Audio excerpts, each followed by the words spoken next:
still dancing. I'm not Senegalese and I'm still and you're still dancing, you know.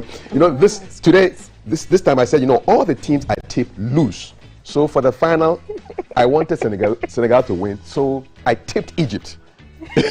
You see the whole thing? and then Senegal won and I got what I wanted. So, yeah. So hey, Teranga Lions, well done, well done. First time. It's in West Africa. Oh yes, oh yes, oh yes. How was your weekend? It was alright. Was it alright? Yeah. Chill? Yeah. You chilled. Okay, alright. Because I got my COVID booster. Oh, nice. On Thursday. Okay. So over the weekend was my recovery. Okay. Nice so recovery. You're fully boosted. Over boosted. Booza. Yes, it was a good weekend. I spent part of it coaching a young man to get ready for college abroad. You know they have these college admissions, and then somebody calls you to ask you why you want to come to our college. Yeah. So the person was calling from Hong Kong, and this guy is here in Ghana, wanting to go to school in America.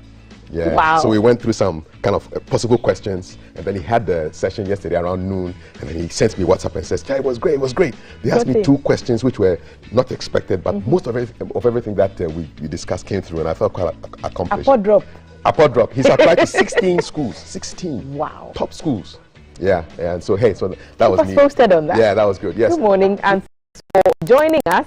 We hope you've had an amazing weekend, and like I've said, unless you're Egyptian, your weekend must have been pretty great. And congratulations to Burkina Faso as well, because you got where some people did not get. So we are proud of all the teams that made it to the medal stages. And African football, like powerful, very powerful. Just vibes all around all weekend, and we are happy that you've lived to see another Monday. Today we are going to be having some, because we came to your homes 5 minutes early to make room for a special addition that we brought into the breakfast family, and we'll be starting with breakfast news at 6 on the dot. And there's going to be breakfast sports as well inside this show, but Val is here with us. Val, you look great in your red. When in doubt, thank you. When in doubt, wear red. Thank you. And this is by kind courtesy of Akusika Clothing. Is by kind courtesy Akusika Clothing. We are streaming live on Facebook as the Ghana Broadcasting Corporation. We are live on YouTube as the Ghana Broadcasting Corporation. And of course, if you use the hashtag GTV Breakfast, you can find us on Twitter and Instagram. So in the trends for me, the top trends today on Twitter, I have Dede Ayew. I do not know why Dede Ayew is trending. West Africa is trending and Gabaski is trending. So guys, I mean, there was lots of tears on the park yesterday after the game. Those who won, the winners and the losers, and especially for the goalkeeper. I mean, he was the man of the match, but he had this look on his face, guys. Yeah. So all of these and more, and soon, I mean, hey, there's the news, the sports, the trends, and that's what GTV Breakfast looks like this morning. So back to you guys. Yeah, I don't think Salah is such a great captain. You captain, your team has lost. Go and console people. He's crying. Boo him, boo. He himself needed consolation for money. So I didn't feel his captain. Don't cry, no, don't cry. Says, don't worry, don't worry. When I get to Anfield, I'll show you my gold medal. Don't worry. All right, that's our show. Thanks to Akusika Clothing for my lovely outfit as well this morning. Follow her on Instagram, Akusika_clothing is the page you need to follow, and you get some of this and what Valerie is wearing on the go. Okay, you've got a big exclusive interview today. The NDC communications guy, top guy. Sami Jamfi is coming up. Mr. Sami Jamfi will be at the table. He's going to talk E-Levy and other matters. So let's see what he has. If you have questions, send it to our WhatsApp number 05555 61034. All right, the breakfast news comes up shortly on hashtag GTV Breakfast. Welcome to the show.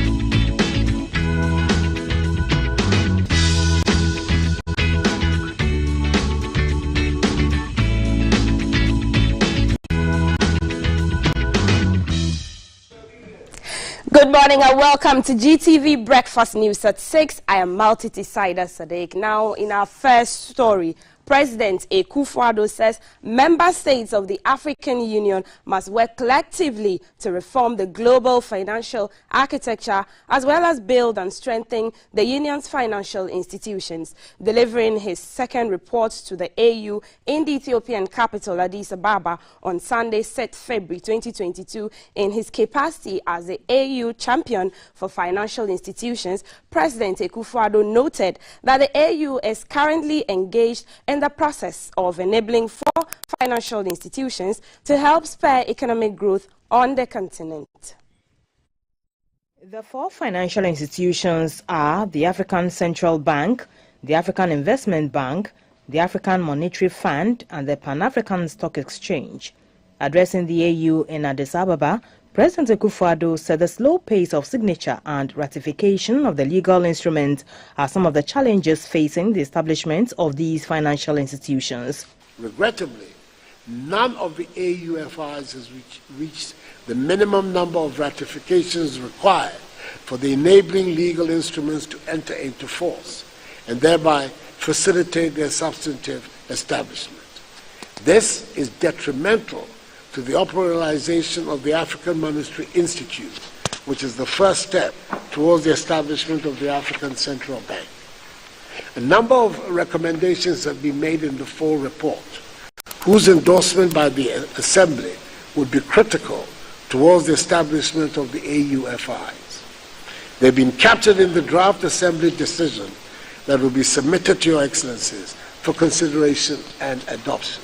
President Akufo-Addo thus presented a number of recommendations to the AU Assembly for adoption and endorsement, which he says would be critical towards the establishment of the AUFI. On the matter of SDR reallocation within the context of optimizing its impact on Africa, the President recounted that last May in Paris, world leaders made a commitment to allocate the historic SDR 650 billion issuance to IMF member states, with Africa's quota allocation of 5% or SDR 33.3 billion. The IMF should not be the sole beneficiary of such rechanneling.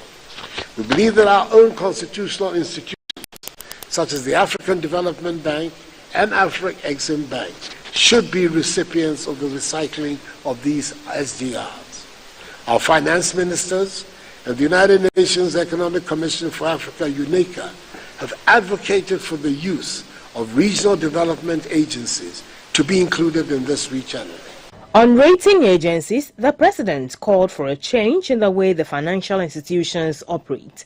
We need to guard against the continuing consequential stranglehold of the rating agencies, which has affected the cost and access to capital markets for African countries and has, during this COVID period, resulted in the downgrading of many African countries, exacerbating even more their funding challenges. He thus urged the AU Assembly to encourage G20 leaders to stick to their commitment to reallocate to Africa the SDR $100 billion agreed to at the Paris Summit. Still on peace and security, African leaders have expressed serious concerns about the wave of coups after 5 military takeovers in the past year. The number of coups in Africa had been falling with the spread of elections and special transfers of power. 2 of the countries where the army has seized power recently, that is Burkina Faso and Mali, have been struggling to contain Islamist insurgencies. Last week there was an attempted coup in Guinea-Bissau, which the president blamed on drug trafficking gangs.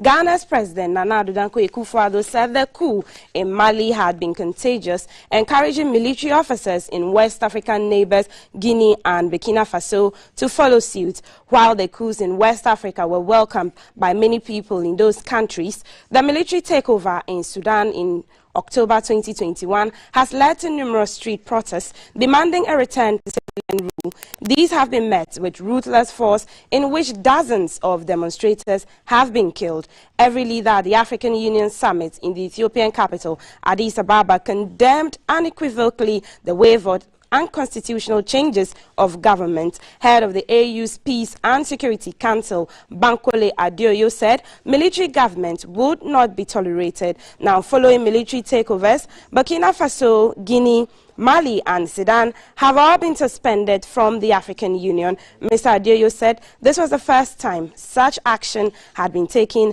against so many countries in a 12-month period. However, some accused the AU of double standards by not suspending Sudan's neighbor Chad after the army stepped in when President Idris Deby was killed during a battle with rebels last April. His son Mahamat was named as the country's new leader by a military council. Still on the African continent, and at least 6 people have been killed and nearly 50,000 displaced after Cyclone Batsirai brought strong winds and rain to Madagascar. Batsirai, the second major storm in 2 weeks, made landfall on the coast, with gusts and high waves hitting coastal areas. Now, reports say many villages have been destroyed completely. The cyclone has now subsided, according to the National Weather Service. Madagascar has already been reeling from tropical storm Anna, which killed 55 people when it hit the Indian Ocean island nation last month. Now, Cyclone Batsirai has compounded the destruction, making landfall near the southeastern city of Mananjeri from the capital Antananarivo. Electricity had not been available in Mananjeri for 2 days, and the water supply had been disrupted, according to local media. One resident told Reuters that even schools and churches,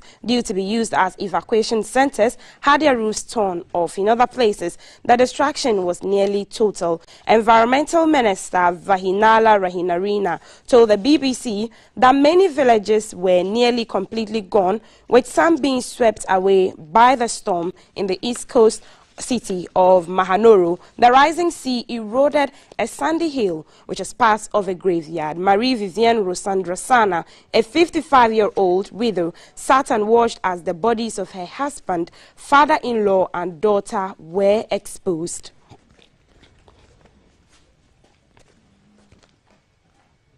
To the local front, 309 recruits of the Ghana Armed Forces have passed out. The Deputy Commandant of the Ghana Armed Forces Staff and Command College, Brigadier General Walkite Abbas Seidu, entreated the recruits to uphold the integrity of their profession and protect lives and property. The 321 recruits were made up of 122 males and 198 females. They were taken through the basics but comprehensive military training, which included physical training, tactics, handling of weapons, drill, military laws, map reading, fieldcraft, first aid and liberal education. Out of the total number, 11 were unable to complete the course due to medical reasons, whilst others were expelled for indiscipline during the period of training. For the highest happiness as it becomes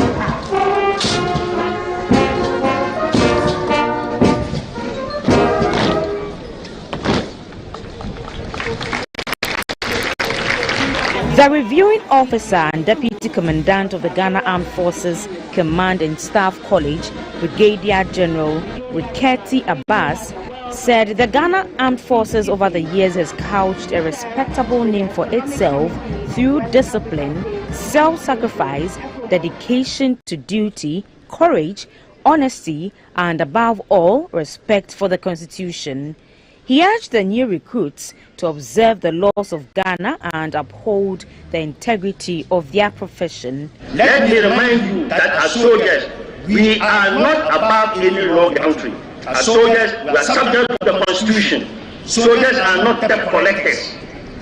We are not land collectors. Neither are we recruitment agents for the Ghana Armed Forces or for any organization. As soldiers, we cannot deploy ourselves as bodyguards or security leaders to any private individual without permission from appropriate authority. Those who excelled in various disciplines were awarded. Miss Joy Sokwe was adjudged the overall best recruit and was presented with a certificate, TV set and a plaque. Mr. Gilbert Ameuga took home the best in voice, best in weapon training, best in map reading, and best in academics.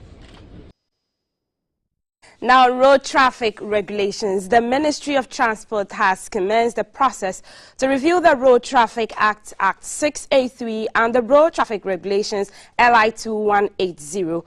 The move is part of ongoing interventions to keep up with the changing trends in the road transport industry and also help reduce carnage on the roads. The Minister for Transport, Mr. Kweku Ofori-Esiama, announced this at the inauguration of a newly built office accommodation the Driver and Vehicle Licensing Authority at Obuasi in the Ashanti region. The Obuasi office of the Driver and Vehicle Licensing Authority DVLA was one of the first district offices to be established in the Ashanti region, basically to bring the services of the authority closer to its clientele. The authority initially operated from a 2-unit office block which was provided by the Obuasi Municipal Assembly. As patronage of its services grew, extensions were made to the existing facility to meet growing demand. The board chair of DVLA, Mr. Frank Davis, said the authority is poised to provide quick services to its clients in the shortest possible time.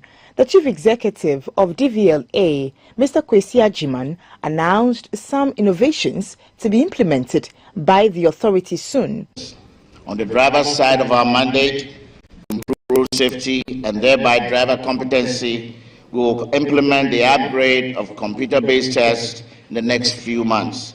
A voice-over touch screen, which will include 6 vernacular languages: Twi, Ewe, Nzima, Hausa, Ga, and Dagbani.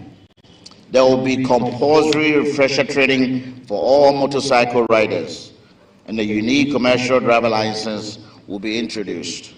The Minister for Transport, Mr. Kweku Ofori-Esiama, called for a collaborative effort between the DVLA, the National Road Safety Authority, and the Motor Traffic and Transport Department, MTTD, of the Ghana Police Service in the enforcement of road traffic regulations. It is also important the DVLA collaborate more closely with the National Road Safety Authority and the MTTD to intensify enforcement activities and scale up road safety education and awareness programs.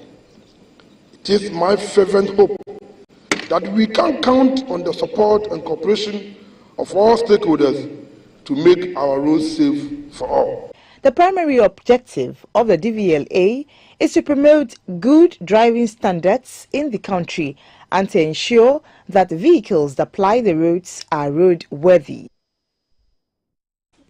Now to Kumasi, where the National Ambulance Service has its own paramedic and emergency training school, the first of its kind in the country and in West Africa. This was made possible through the passage of the National Ambulance Service Bill last year by Parliament. The Chief Executive of the National Ambulance Service, Professor Ahmed Nunu Zakaria, announced this at the annual Regional Administrative Managers Conference of the National Ambulance Service at Kumasi in the Ashanti region.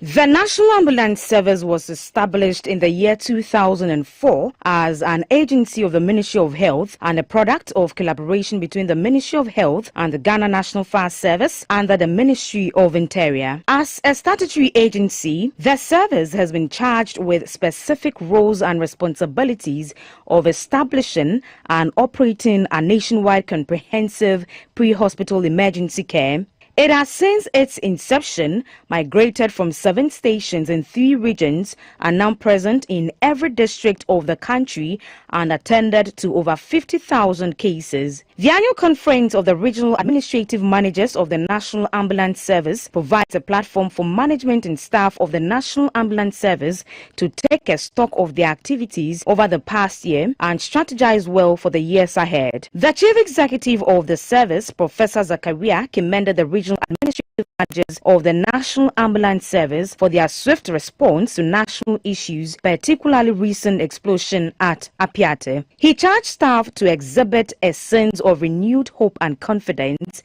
He outlined some achievements after the passage of the National Ambulance Service Bill. What we did was just to make sure that we're able to get some level of autonomy we started working on the bill that will definitely give us that autonomy. And thanks be to God, last year the bill was passed. So the service is no longer just an ordinary directorate, but it has now attained the status of an agency. And this also deserves some applause. We want to take opportunity of this meeting and with the presence of the media to appeal to you. Ghana is the only country we have. If we destroy what we have, we cannot get the services from elsewhere. Sometimes it's easy for the naysayers to make comparison with developed countries. Mind you, you are in Ghana. If you have an emergency, you're not going to call 911 from New York to come and attend to you. You still have to deal with the 112. So I will advise we look at the cup half full instead of half empty. Because most of the time, our deliberations are from the perspective of the half emptiness of the cup and not half fullness. And when we do that, we demotivate the people who are sacrificing to provide the service. And I bet you, if you look at what the paramedics in Ghana are doing, it's not any different from what their counterparts are doing in the developed countries. The National Ambulance Service is poised to provide integrated, high-quality pre-hospital emergency and medical care, health transport, medical retrieval and education services to all. And that's it for the GTV Breakfast News at 6 a.m. For now, let's look at the weather update.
Thanks for staying on. It's still breakfast on GTV. Thanks to Adonko Next Level Energy Drink and Awake Purified Mineral Water. So we're looking into social media trends, and I'm seeing that despite has pulled out of a Bugatti something birthday. I can't even mention the name of the car. Chiron.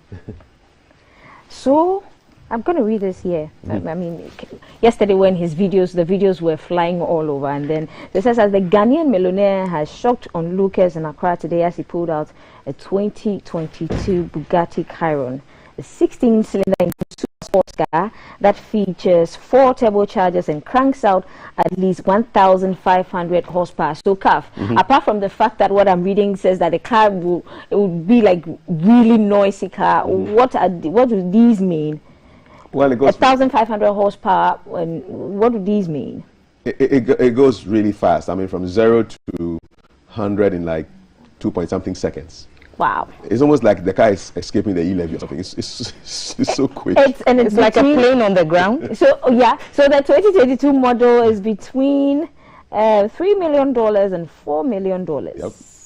Yep. And at servicing alone, if you're going to over 4 years, you're paying like $500,000 to service that car. I think it's like buying 3 V8s, just the servicing.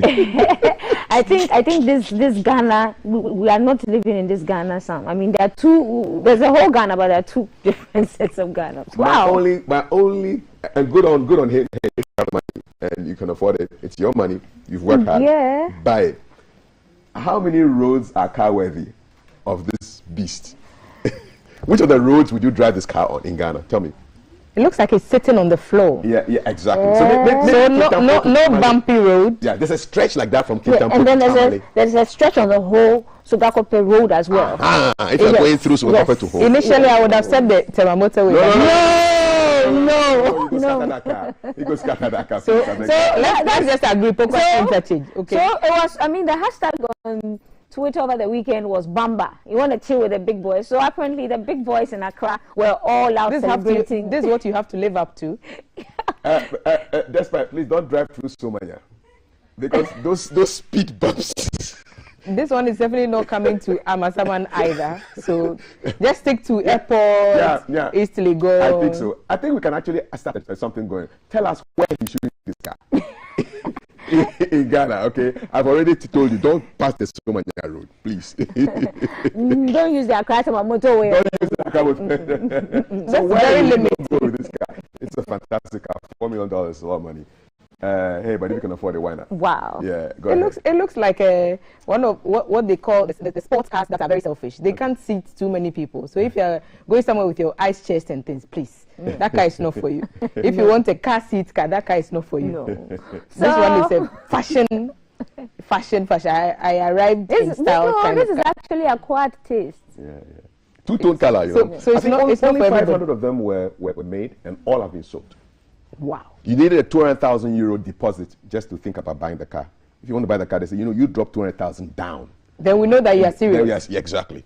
Yeah. $200,000. Euro. Yeah, which is about 100 a bit more in dollars. Yeah, like two days now you can buy the car. It's okay. Let's talk Happy about 60th birthday. Let's talk about the E-Levy, okay? Because the way these 3 million things are going, some people can pay the 1.75 or 1.5 proposal, but some are still resisting. And what's up? The NDC's General Secretary is one of them. He said that sense has to be put into some people, even if it means violence. Okay, what is he saying?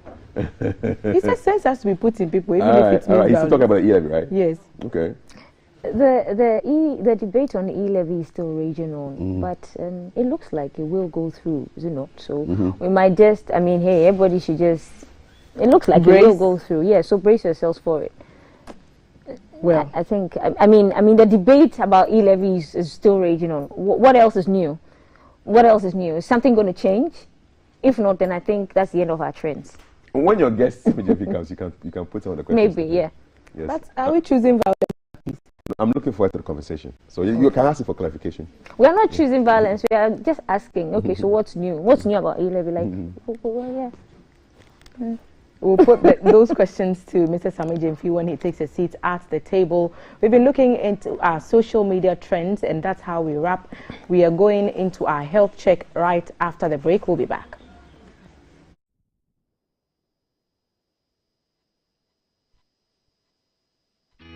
Live from GBC Studio 1. Hey, tell me, beer.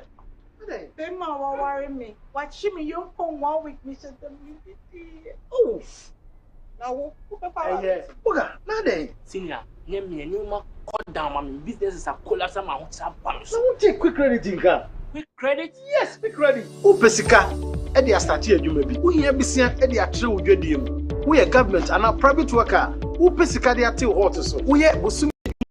Sikadia bibin tempai so quick credit be ma loan e mo tua ne kakra na ene jesem kase ne say e collateral free loaner susu savings account opening and a deposit asem bia ne e hia ne say wo Ghana card 2022 there wanya adwuma na wo na waye wo unni excuse bia quick credit to 03022 00390 and 05969 Basina quick credit take us out.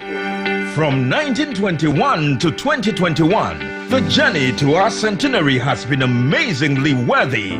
Azar Group is 100 years and continues to achieve greatness. Main brands which were in the company are Azar Tex, which is an emulsion paint, texture paints, which we were the first people to produce it in Ghana, and Azar Gloss, which is oil paint. We were the first people to produce the carpenter's glue. Now we have new products like silicone paint. Join Azar Group celebrate 100 years and to create another brilliant 100 years together.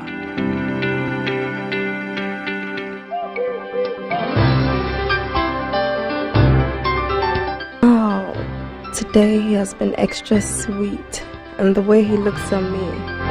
I have done everything by the book. It's on. Hey, but I have to get some condoms, Charlie.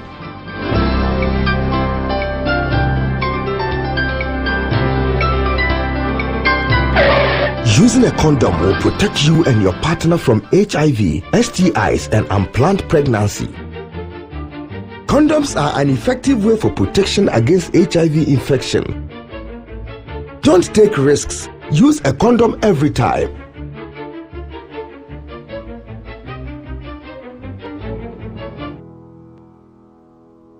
Always come prepared. This advert is brought to you.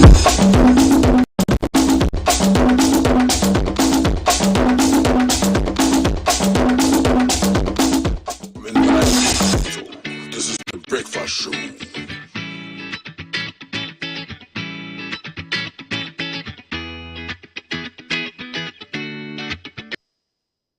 Hi, it's GTV Breakfast for the 7th of February. My name is Kafui Day. Still to come, we have a magician. I hope he doesn't make Valerie disappear, but he's going to be on the show. And then Sami Jamfi, who communicates for the NDC, will have a one-on-one with Thelma. Of course, Breakfast Sports with Maltiti is something you should look forward to. But ahead of that, we have our health check conversation. Today we're looking at menstrual disorders. The WhatsApp number is 055-556-1034. Back after this.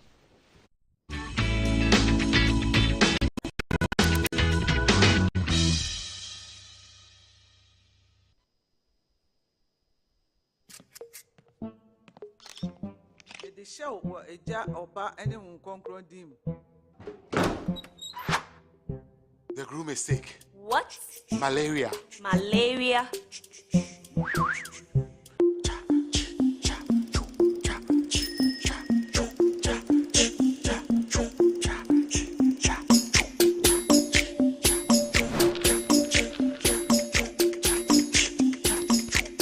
Lufat.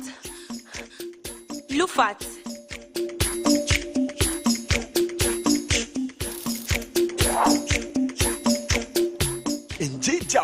Malaria and Kawon to them. Lufat, a malaria drop. And now you may kiss the bride. Entrance Pharmaceuticals and Research Center. Lufat, a 2 malaria sententem.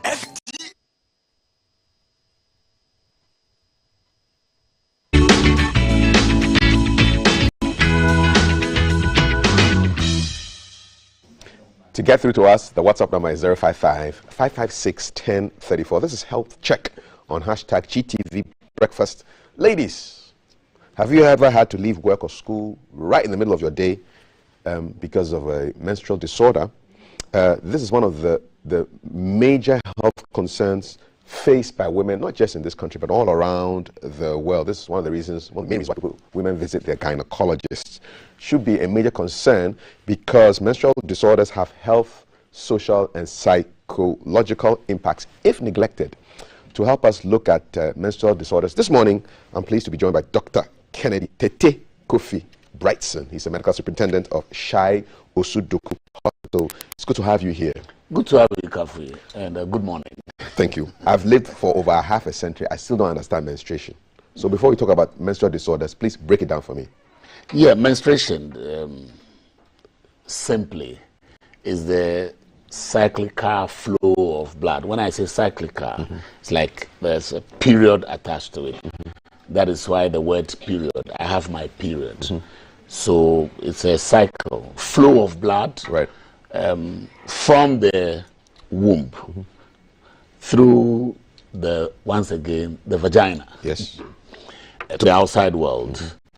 Resulting from the interplay of certain chemicals within the woman that we call hormones.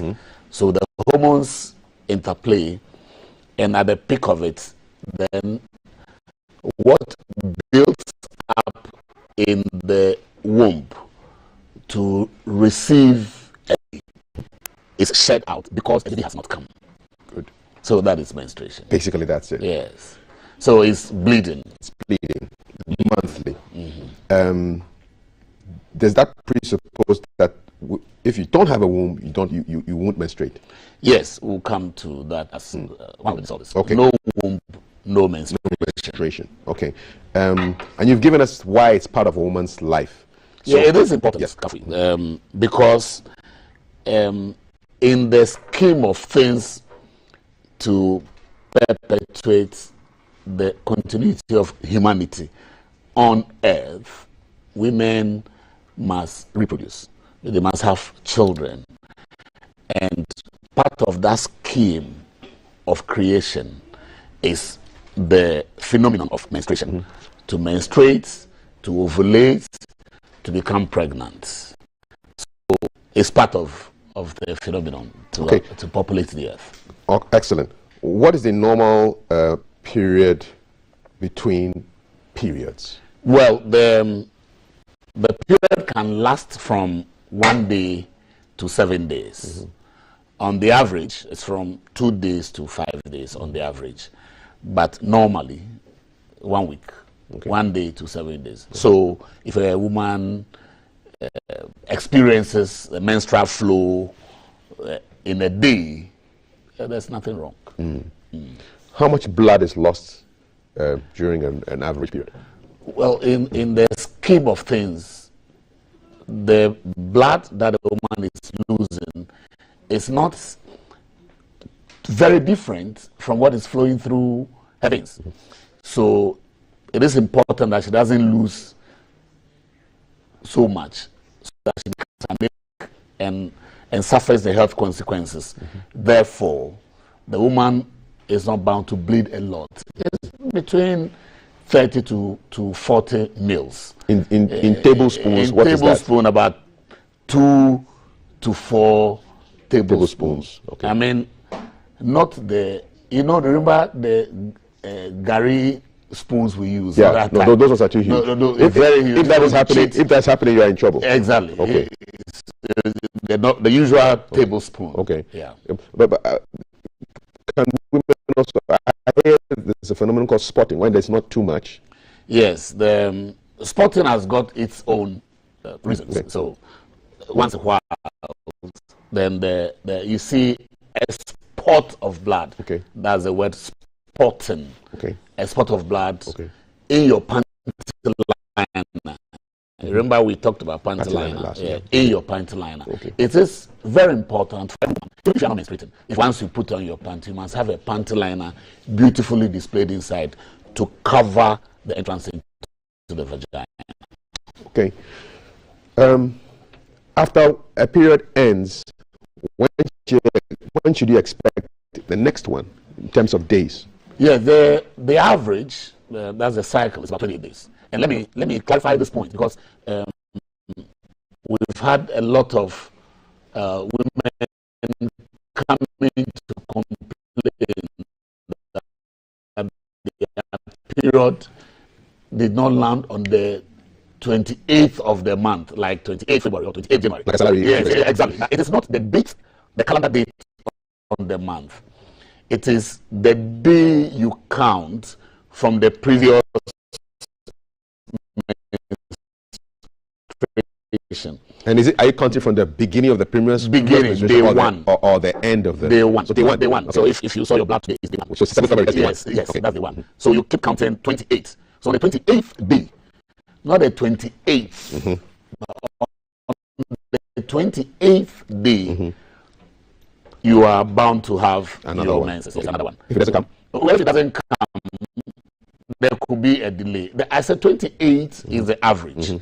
So some people have it 29, some people have it even 26, some people have it 30 days. But if you have a regular cycle and it doesn't come, you have a regular cycle, you have a little calendar you've been taken on. On a particular 28th day, it doesn't come. You wait for about a week, it doesn't come. Then you need to see your doctor to have a couple of checkups done to be sure that once you are sexually active, you are not pregnant. So you are sexually active. If you are not sexually active, then we would have to find out what may cause this. Because a lot of things may cause a woman from not menstruating. Like stress. Like stress. Stress is the #1 enemy of all of us. Stress makes us get hypertension. Stress can push you hard. Your sugar tolerance level can go haywire. So stress can let you go beyond that thin line between sanity and insanity. You know, it's a thin line. Once in a while, you stay on the line or you cross, but you come back. The good thing about you and I is that we come back immediately. But there are some people who go and stay on the line for long. Stress, particularly our daughters, our sisters, preparing for examination, for instance, she's stressed up. She has a lot of stress hormones into her system. These are negative hormones. And that interplay of your stress hormones and your normal physiological hormones that will help you to menstruate can disturb that plan that has been laid within you for you to menstruate, and therefore you miss your period. It doesn't necessarily mean that you are pregnant. So stress is the main cause for skipping a period. What else? Yeah, the other one too has got to do with hormonal changes in your system. May not be necessarily as a result of stress, but sometimes you can get a condition that affects your ovaries, and your ovaries are known to be pouring those hormones into your system to go and say, Madam Womb, get ready to menstruate. If the communication between your ovaries and your womb is disturbed, you also have some challenges with menstruation. Then above all these things are controlled by a part of the brain. So that brain releases also hormones. So you see, we are working and the hormones are controlling us. So it releases the hormones to the ovaries and say that, ovary, get ready to release these hormones. If there is a problem with that part of your brain and the communication from the brain to the ovaries by way of chemicals, that is hormones, is disturbed, then you are also likely not to menstruate. And it is not because, so sometimes you realize that you've done a scan and there's nothing wrong with you. You've checked your whatever you have to check. Then you go ahead, they check your hormone aspects, the hormones you have in your system. Sometimes a doctor could ask you to have an X-ray done of your head because of his overwhelming knowledge of the position of things in your brain. The doctor is able to identify that there is a problem with the part of the brain that communicates with the ovaries. Okay, all right. In case you just joined us, we're looking at menstrual disorders on this week's today's health check. My guest is Dr. Batsirai, medical superintendent of Shai Osudoku Hospital, and we will give you the opportunity to ask him questions. 055-556-1034 is the WhatsApp number. 055-556-1034. Menstrual disorders. Let us know what's on your mind. Okay, and so I'm sure that you have categories of menstrual disorders. Yes, which ones are the most severe? Well, let's first of all look at the disorders. Before we even look at the severe, that there are disorders that have got to do with you about to menstruate. So you have the pain disorders. Then you have the disorders with the blood flow itself. So either you are not bleeding at all, or you're having scanty bleeding, or you are having scanty periods. That is not the quantity of blood, but the number of times you bleed has reduced, or you are bleeding heavily. Very often, our daughters report to the hospital with pain at menstruation. So pain is one of the commonest reasons why they visit hospitals. Pain has got to do with, let me give you a typical example. You know, when you take a beautiful shower and you use your towel and it is wet, what do? you squeeze it. You squeeze it. What do you want to come out of it? Water. Water. The same way the womb has that property of squeezing itself so that whatever blood that has stayed in will flow out. There are two means by which the womb does this. It does it by hormonal means, the hormones interplay, and then the blood flows. And at the same time, it does it by squeezing itself. When the womb is squeezing itself, we say it is contracting, so for the blood to flow out. As different people with different makeups, our level of pain perception is different. So what will give Ajua pain may not give Ama pain. So the pain threshold for one woman is different from the pain threshold. So some people go through menstruation while the womb is contracting and they don't have any pain. But at that same level of contraction, another woman would have pain, and then they report to the hospital. Okay. So pain disorders are there. Yes. Then you said even the then the blood itself. So you may not bleed at all. We have said it. But you're menstruating. Yes, you are menstruating, and you are menstruating, and you may not bleed at all, as sometimes has got a genetic disorder, a disorder that, well, I have seen a couple of times at the clinic, where the woman has a womb. First of all, the woman has a womb, but she is menstruating and the blood is not flowing out.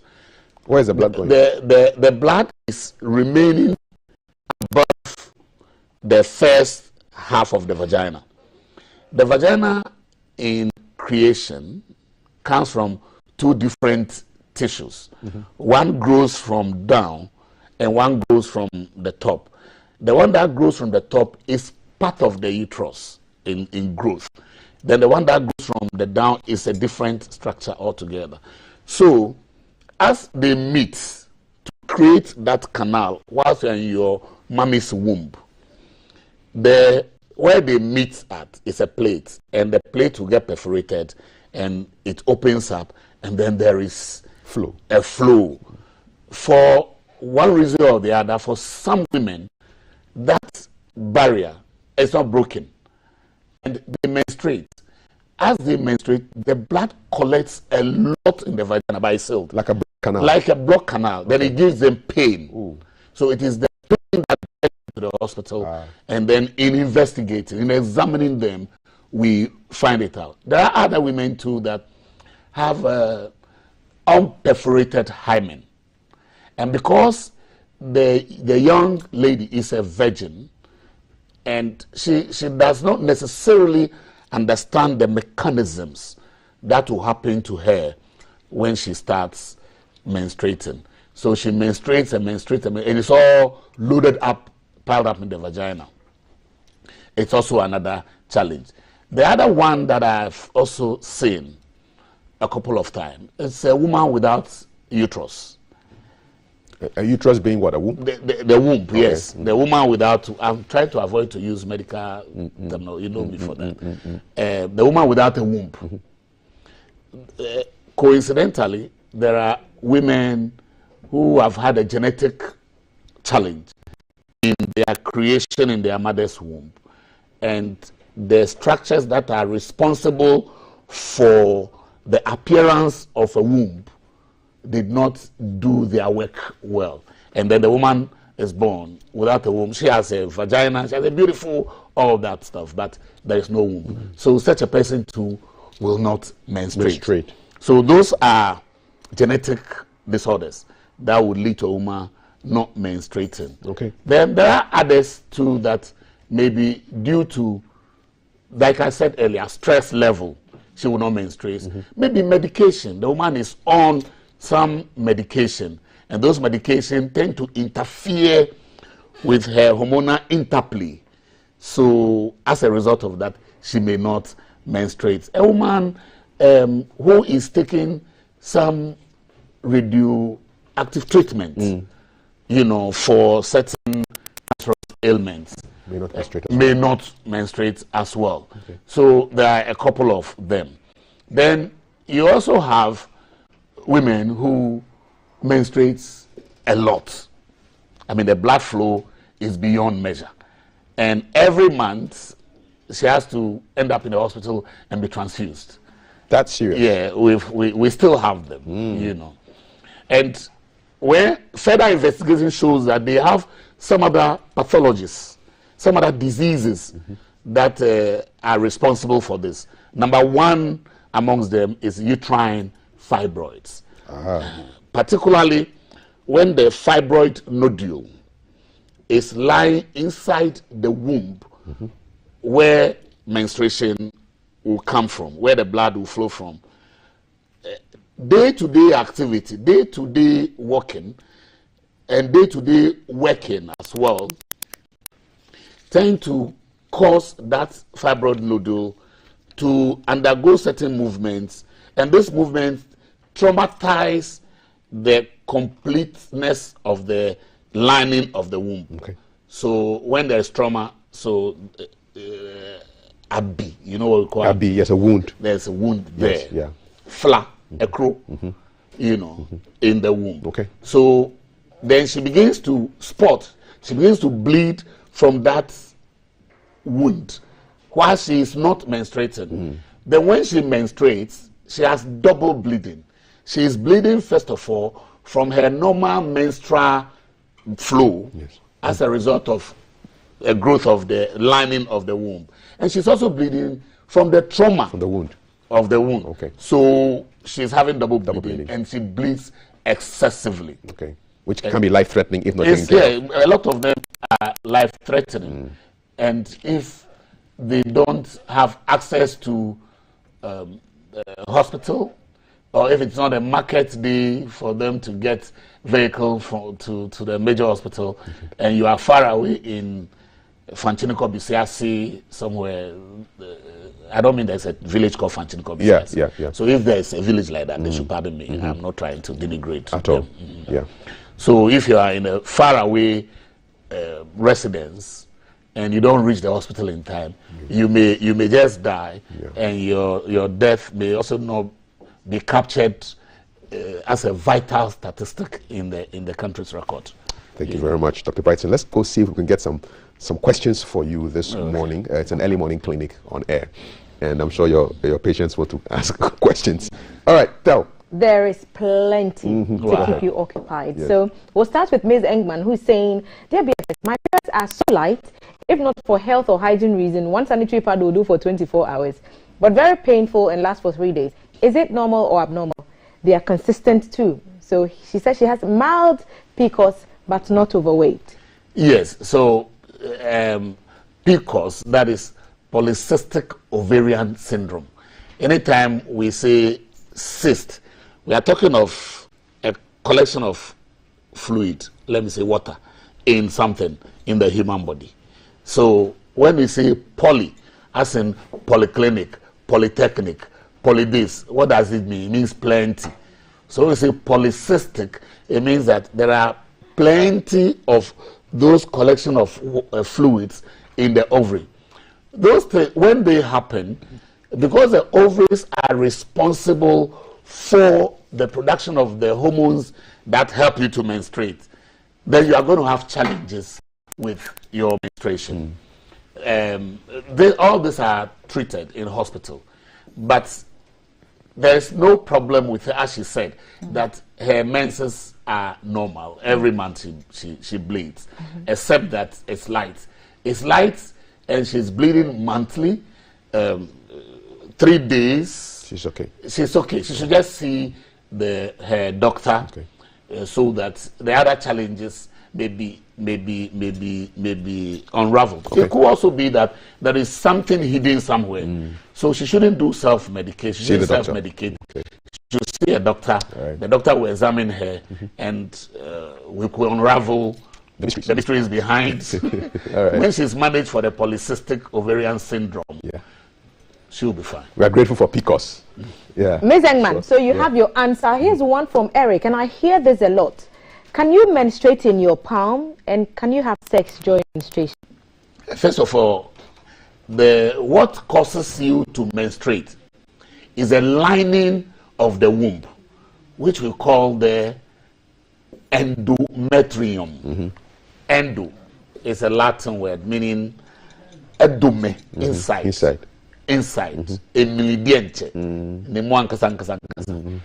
You see, so that tissue that is responsible for you to menstruate in your makeup in your mommy's womb, there could be a biological or a genetic error, and that part of that tissue could join the tissues that are responsible for making your palm or making your conjunctiva, the eye, the inside of the eye. So what you're saying, somebody can menstruate from in their palm? Yes, it does happen. Really? So every month, as she pours blood through the vagina, she's pouring blood in the palm too. I have had a patient who menstruated from the eye as well. It was an interesting scene. That is just shocking. From the eye. Yes, and it's not juju. It's not juju. You have not been juju. The unfortunate thing is that in our part of the world, we refuse to accept scientific phenomenon. So whatever beats our understanding as people, as Ghanaians, then we attribute it to divinity. So there is a God interplay. It means that somebody has viewed you. So before they come to hospital, they go through all manners of herbal and many treatments. So they come too late when the eyes are damaged. Okay. Because they are pouring things onto the eye. Yeah. They are saying that Satan is cutting their eyes so that they bleed. And I think Satan might be tired by now. Yes. So it's a perfectly medical reason for that. Exactly. Okay. All right. And then they said, well, can you have sex during menstruation? Yes or no? No. Finish. Finish. Yes. So, what can be done to reduce stress since it causes a lot of problems? Lovelace is asking. I remember that in your submission you said stress has the capacity to unbalance the balance. Yes. So, how do you control stress? First of all, there are professionals who are clinical psychologists. There are professionals who are good at stress management. But my little that I can say is that don't take things too serious in life. I mean, sometimes we take ourselves so serious that we begin to lose it. Smile a lot, and sometimes you don't need to talk a lot too about things, I mean, just smile over it, push it under somewhere, and continue in life. Have fun. Save money and go to Dodi Princess. And chill. Yeah, I'm not advertising for them. Go there and chill. Go to the beach, swim. Go do things. Let me say this. I know some people may not like it, but I have to say that we spend too much time in the church room thinking that we want to overcome stress, but we end up getting stress in the church room. Because you are told that the devil is chasing you, Satan is doing this to you, and you are praying. Some even go to church with cutlasses to go and mutilate Satan. Some go with canes, So you leave the church. We have had a lot of scenarios where people, in the course of their prayers, they've had a stroke. Why should we be praying to and get a stroke? Yeah. It means that there's something wrong. So relax, and then if you take away stress. That is why the places where they pray in the name of God the Father, God the Son, God the Holy Spirit. Amen. Obina, you are done. That's it. That's it. And we are done for this conversation. That's it. You are done. Alhamdulillah. Thanks a lot. I mean, so your final word on this menstrual disorders, what should listeners take from this conversation briefly in 30 seconds? Yeah, please don't self-medicate because your womb has a lot of duties. Your womb is what you are going to use to perpetuate life, to replace yourself, to replace your husband, and to replace your grandmother. That means that you're going to have children. So when you have any challenge with the womb, please don't self-medicate. Seek medical attention. Awesome. Thank you. We can't say more than that. Dr. Kennedy Kofi Baitson is the medical superintendent of Shai Osudoku Hospital, and we'll be talking about menstrual disorders. Catch a repeat broadcast of this interview at 11 p.m. today. And of course, on YouTube and on Facebook, the stream is there. I wish you the best. Thank you very much. Have a bright day. God bless you. God bless you too. Still to come, breakfast sports, headlines with my guests, Dr. Anani Jinde and Mr. Bernard Odro-Techi. And of course, Thelma sits down for an exclusive interview with the person, the National Communications Officer of the National Democratic Congress, NDC, Mrs. Sami Jemfi. Of course, there's some magical performances with Bernard the Magician in the last hour of today's show, and all your messages on 055-556-1034. Welcome to the show, Breakfast Sports. In a bit, don't go anywhere. This is hashtag GTV Breakfast. This is the Breakfast Show. I'm 7 years old. I am 4 years old. We are 12 years old. It's been 1 year since I started my antiretroviral treatment. You can live a long, productive life with antiretroviral treatment. With antiretroviral treatment, HIV-positive expectant mothers can have healthy HIV-negative babies. Go to the nearest health center, test and know your HIV status. If you are positive, ask about antiretroviral treatment and you will receive help. Antiretroviral treatment is your only option for a long and fulfilling life. This advert is brought to you by the Ghana AIDS Commission and Ghana Health Service. The show was a jar of bar and dim. The groom is sick. What? Malaria. Malaria.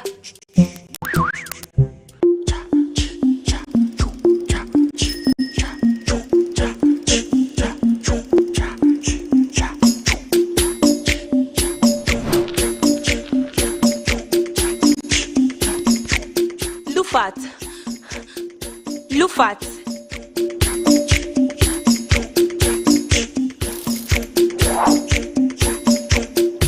Injija woman malaria enka won to them.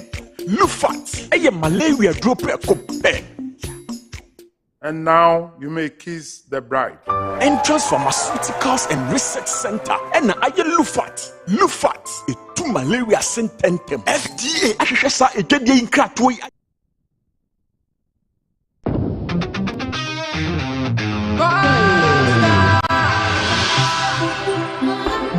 And they call me UJ.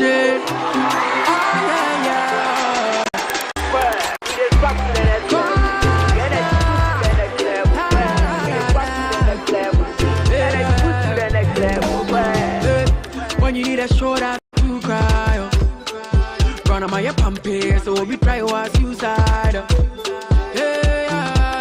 Let bygone be bygone. I didn't see what the bottom gonna do. We go straight to start. I'm gonna take you to next level. Oh, baby, oh yeah, yeah, yeah. The energy next level. Back, baby, oh yeah, yeah, yeah. Take you to next level. Oh, baby, oh yeah, yeah, yeah. I don't go next level. Excessive drinking can be detrimental to health. Not recommended for persons under 18 years, lactating mothers, pregnant women, and people sensitive to caffeine. This advertisement has been vetted and approved by the Coming live from the capital, this is the Breakfast Show.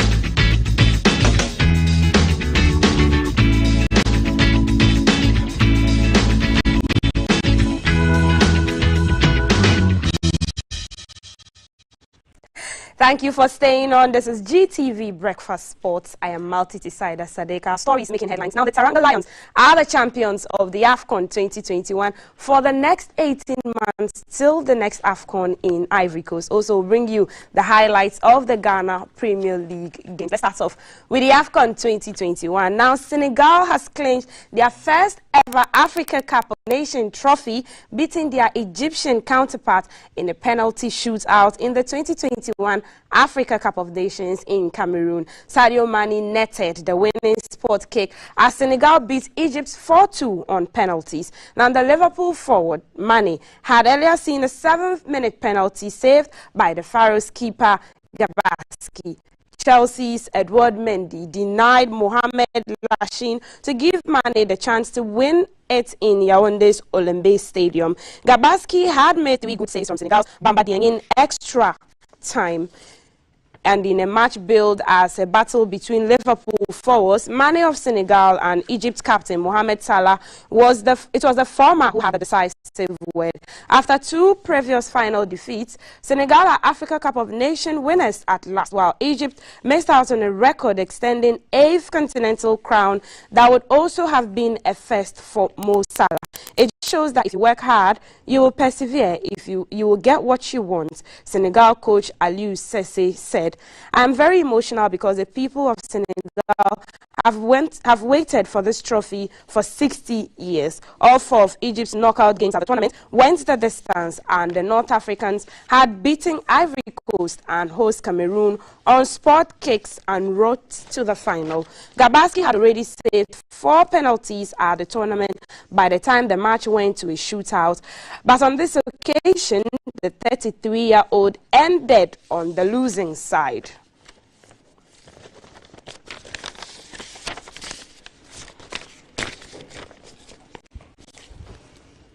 I was supporting the Pharaohs yesterday. In defense of the Pharaohs, people say that they were tired because they played 120 minutes of game 3 times in the tournament. But let's look at the Ghana Premier League now, or the Ghana Football Association. Ghana Football Association are set to name former Premier League coach Chris Hatton as head coach of the Black Stars. Now, this was a meeting on Friday between GFA and Sports Ministry in which both parties agreed to name Hatton as Milovan Rajvik's successor. Earlier this week, Hilton met President Nana Akufo-Addo at the Jubilee House, where he was assured of the job. All was set for Otto Addo to take over the top job as an interim basis after meeting GFA President Ketu Kreku and Tony Balfour in Germany early this week. After meeting with Addo, who served as Radvak's assistant, the GFA delegation held a meeting with Dortmund. The German club agreed to GFA's proposal for Otto to supervise the Black Stars for the 2022 FIFA World Cup qualifiers against the Super Eagles of Nigeria. However, GBC Sports has learned of a massive change in the last 24 hours, and Hilton, who traveled to Ghana to visit his family, has been approved by the government and GFA to become substantive coach. The idea of Otto leading the team temporarily has been dropped. Now, Hilton will be named as soon as next week. The new development means the 63-year-old has postponed his return journey to England. He was supposed to leave tomorrow, but will wait until Kurt arrives on Sunday to seal the deal with the GFA Executive Council. Christopher William Gerard Hilton is a former professional footballer and football manager who is currently manager of Nottingham Forest. Now, born in England, he represented the Republic of Ireland national team, and in 1979, he became the first mixed-race player to represent the nation. After making his professional debut aged 20, Hilton spent most of his playing career with Tottenham Hotspur as a left-back, leaving in 1990 after 13 years. After relatively brief spells with West Ham United and Brentford, Hilton retired from playing in 1993 at age 34. He earned 53 caps representing the Republic of Ireland, scoring 1 goal and starting in all 3 of Ireland's games at UEFA Euro 1988 in West Germany. From 1993 to 2007, Hilton served as coach and then assistant manager for Tottenham. He joined Newcastle United as first-team coach in 2008 and following their relegation became caretaker manager. Now, he led Newcastle back to the Premier League in his first season in charge, along the way breaking a number of records and securing the permanent managerial position. He was sacked as manager by Mike Ashley the following December, with his side 12th in the table. Hilton managed Birmingham City for a single season, leading them to 4th place in the league before joining Norwich City in June 2012. sacked Hilton in April 2014 following a poor run of results. Following his departure from Norwich, Hilton became manager of Brighton and Hove Albion in December 2014. 3 years later, in 2017, Hilton led the club to promotion to the Premier League for the first time in its history. He successfully avoided relegation for 2 successive seasons before being dismissed in May 2019 due to a poor run of form. He was appointed as manager of Nottingham Forest in October 2020. It's not going to be an easy task being the coach of the Black Stars with all the 30 million Ghanaian coaches who will be watching what goes on the field of play. Now to the Ghana Premier League, where Accra Great Olympics have the bragging rights after a 1-0 win against rivals Accra Hearts of Oak in the Mashi Derby on Sunday. Yusuf Razak scored in the first half to hand Olympics all 3 points in the matchday 16 encounter. The Dada Boys, who picked 4 points from the Phobians last season, put up a gallant display in their matchday 16 Ghana Premier League clash at the Accra Sports Stadium. Maxwell Abekwe smartly used Yusuf as decoy to outwit the Hearts of Oak defense before the latter smashed home close range as he put the ball into the right corner of the half-forward mark. Olympics are now unbeaten in their last 3 games against the champions after beating them 2-0 in the first round last season before holding them to a 1-1 draw in the second round.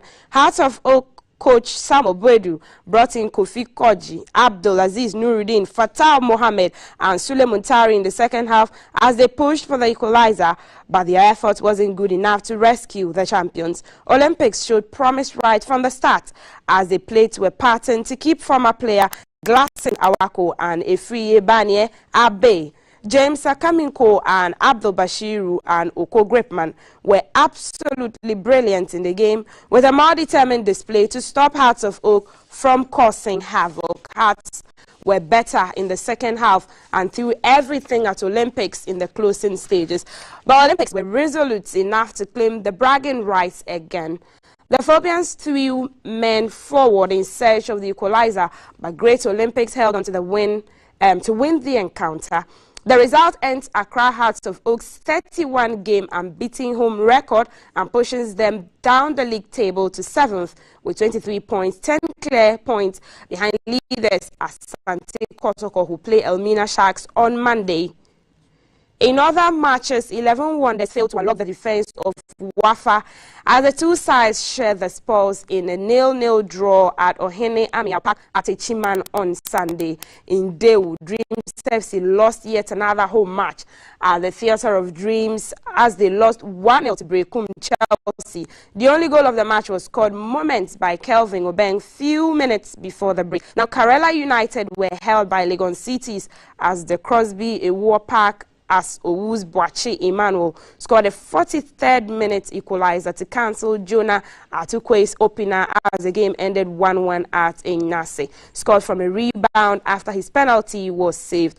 Bibiani Gold Stars also secured a slim win at home against 2-time champions Ejiana FC at Dance Park. Stephen Owusu scored from the spot in the 37th minute to give the Bibiani Lads their 6th win of the season to move to 12th place in the Premier League with 19 points. Early on Friday, Augustine Okra and Emmanuel are not scored in either half as Bechem United beat Ashanti Gold 2-0 at the Fosu Park. King Faisal returned to winning ways as they beat Real Tamale United 2-0 at the Baba Yara Sports Stadium on Saturday. David Opong opened the scoring in the 59th minute before Enoch Morrison added the winning goal in the 76th minute, ending King Faisal's 5-match unbeaten run. Accra Lions also had a good run against Mediama SC on Saturday, but they scored in the 32nd minute through a delicious screamer from Fatah Hamidu at the Accra Sports Stadium. And that's how we wrap up GBC or GTV Sports, Breakfast Sports. I am multi-decider Sadek. Unfortunately, King Faisal beats RTU, and I'm a huge RTU supporter. But GTV Breakfast continues with Kafui, Telma, and Valerie.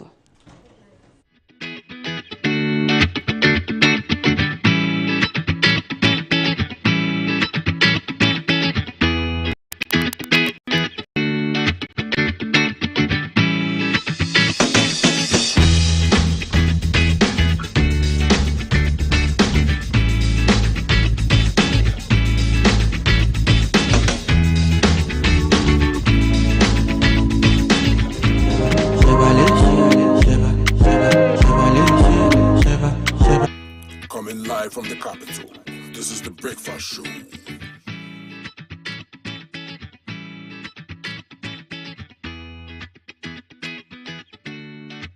Good morning, my neighbor. Good morning. Good morning, everyone. Good morning. It's a good morning, and we serve you breakfast. Not just any breakfast. Sizzling helping. Yeah, all the time. Okay, let's take a peek. I brought my spine. There are certain things that we do to help the children with their brushing. And there's much more on offer on GTV Breakfast. You want it served buffet style? On-site restaurant. Complimentary breakfast? Half of your plate should be vegetables. So in my lifetime, I haven't seen Ghana Black Stars win an African Cup. Can I show what this restaurant is about? Yes, definitely. Where's the camera? Just stand and turn. So what's your pleasure than Votras, yeah? At that time of the morning.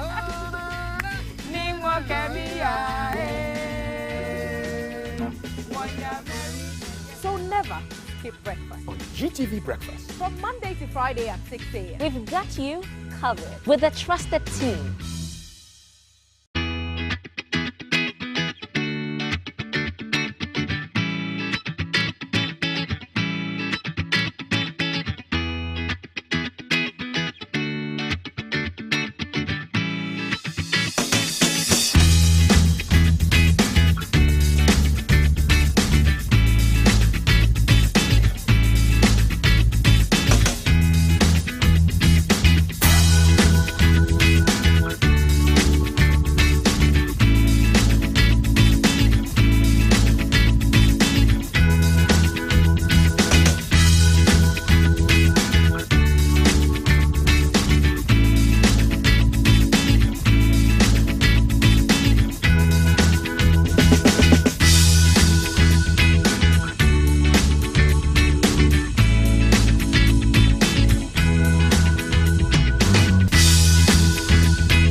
Live from GBC Studio 1, this is the Breakfast Show.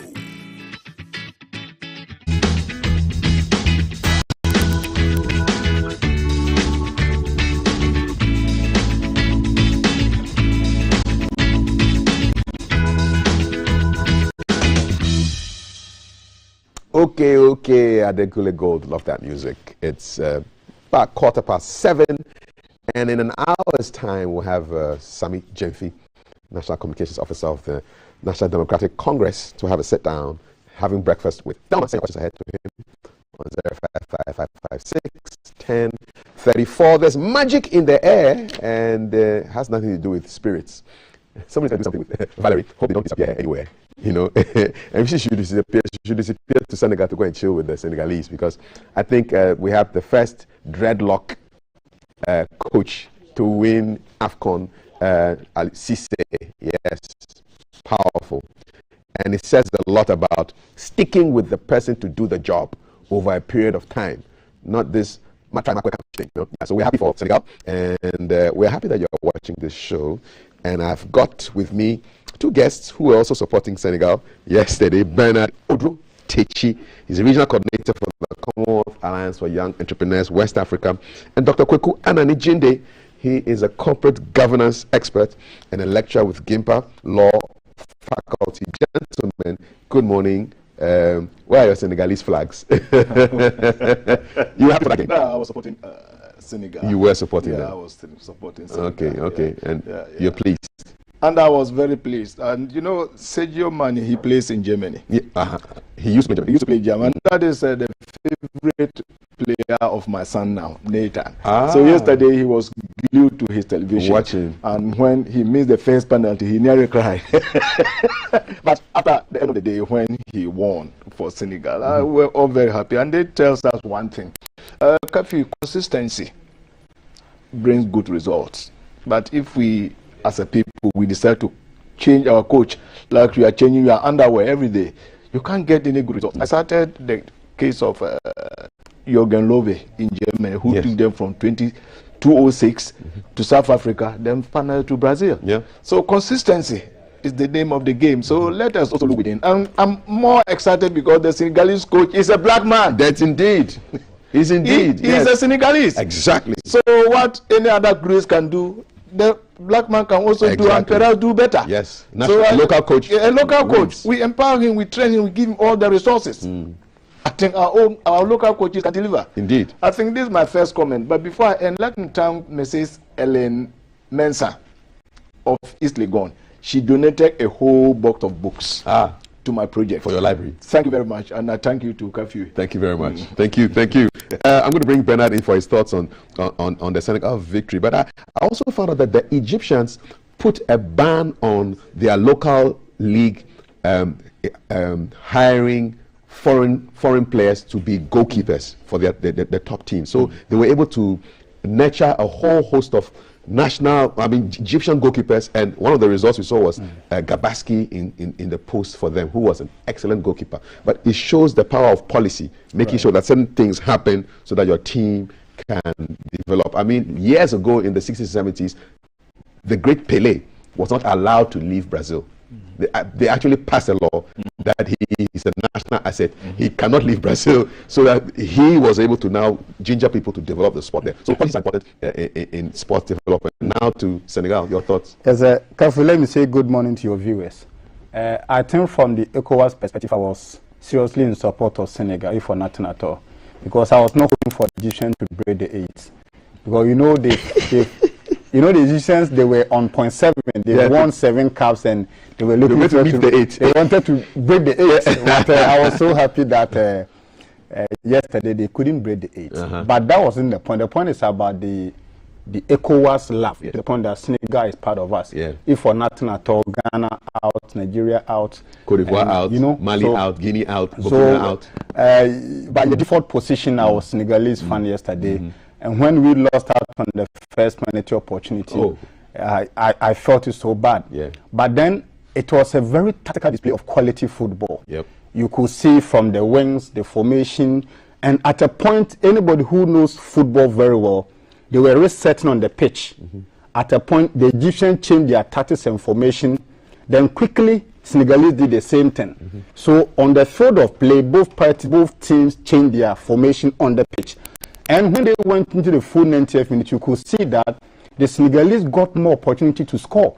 But the goalkeeper of the Egyptian team was so classic. So for me, he was the man of the match.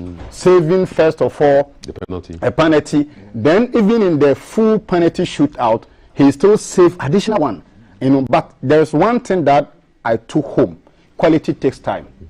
Anything that they want quality out of it needs time. And you see, the Senegalese coach has taken him 10 years to win a cup, because he was first appointed 2002, and after 2002 he was appointed managing several teams in Senegal. Then 20 years down the lane, he has led the nation to win a trophy. What does it tell Ghana? One, let us collapse this blaster, and I've maintained that position. For me, anywhere I stand, whether it is in church, everywhere, for me, let's collapse Black Star. I just saw in the news about the news bulletin from your colleague, the new code that is coming. I don't have anything against him. We want to see quality football. If they can domesticate, the Senegal Egyptian can domesticate their football, we can do the same. We can do the same. Talent are here. Somebody said that Africa has a lot of potential energy. But if you want success, you need kinetic energy. Because potential energy makes you sit down. You are positioned. You don't move. But if you want real result and determination and success, you need kinetic energy. So, yes, I'm happy as somebody from West Africa. And not just that. Senegal allowing a local person to lead them to win a mega trophy, to tell Ghana that it's not all about the white man. The black man with good mentality can help us to win cup. So, yes, we bring in him back, Chris back, because we feel that maybe he has some lineage back in Ghana.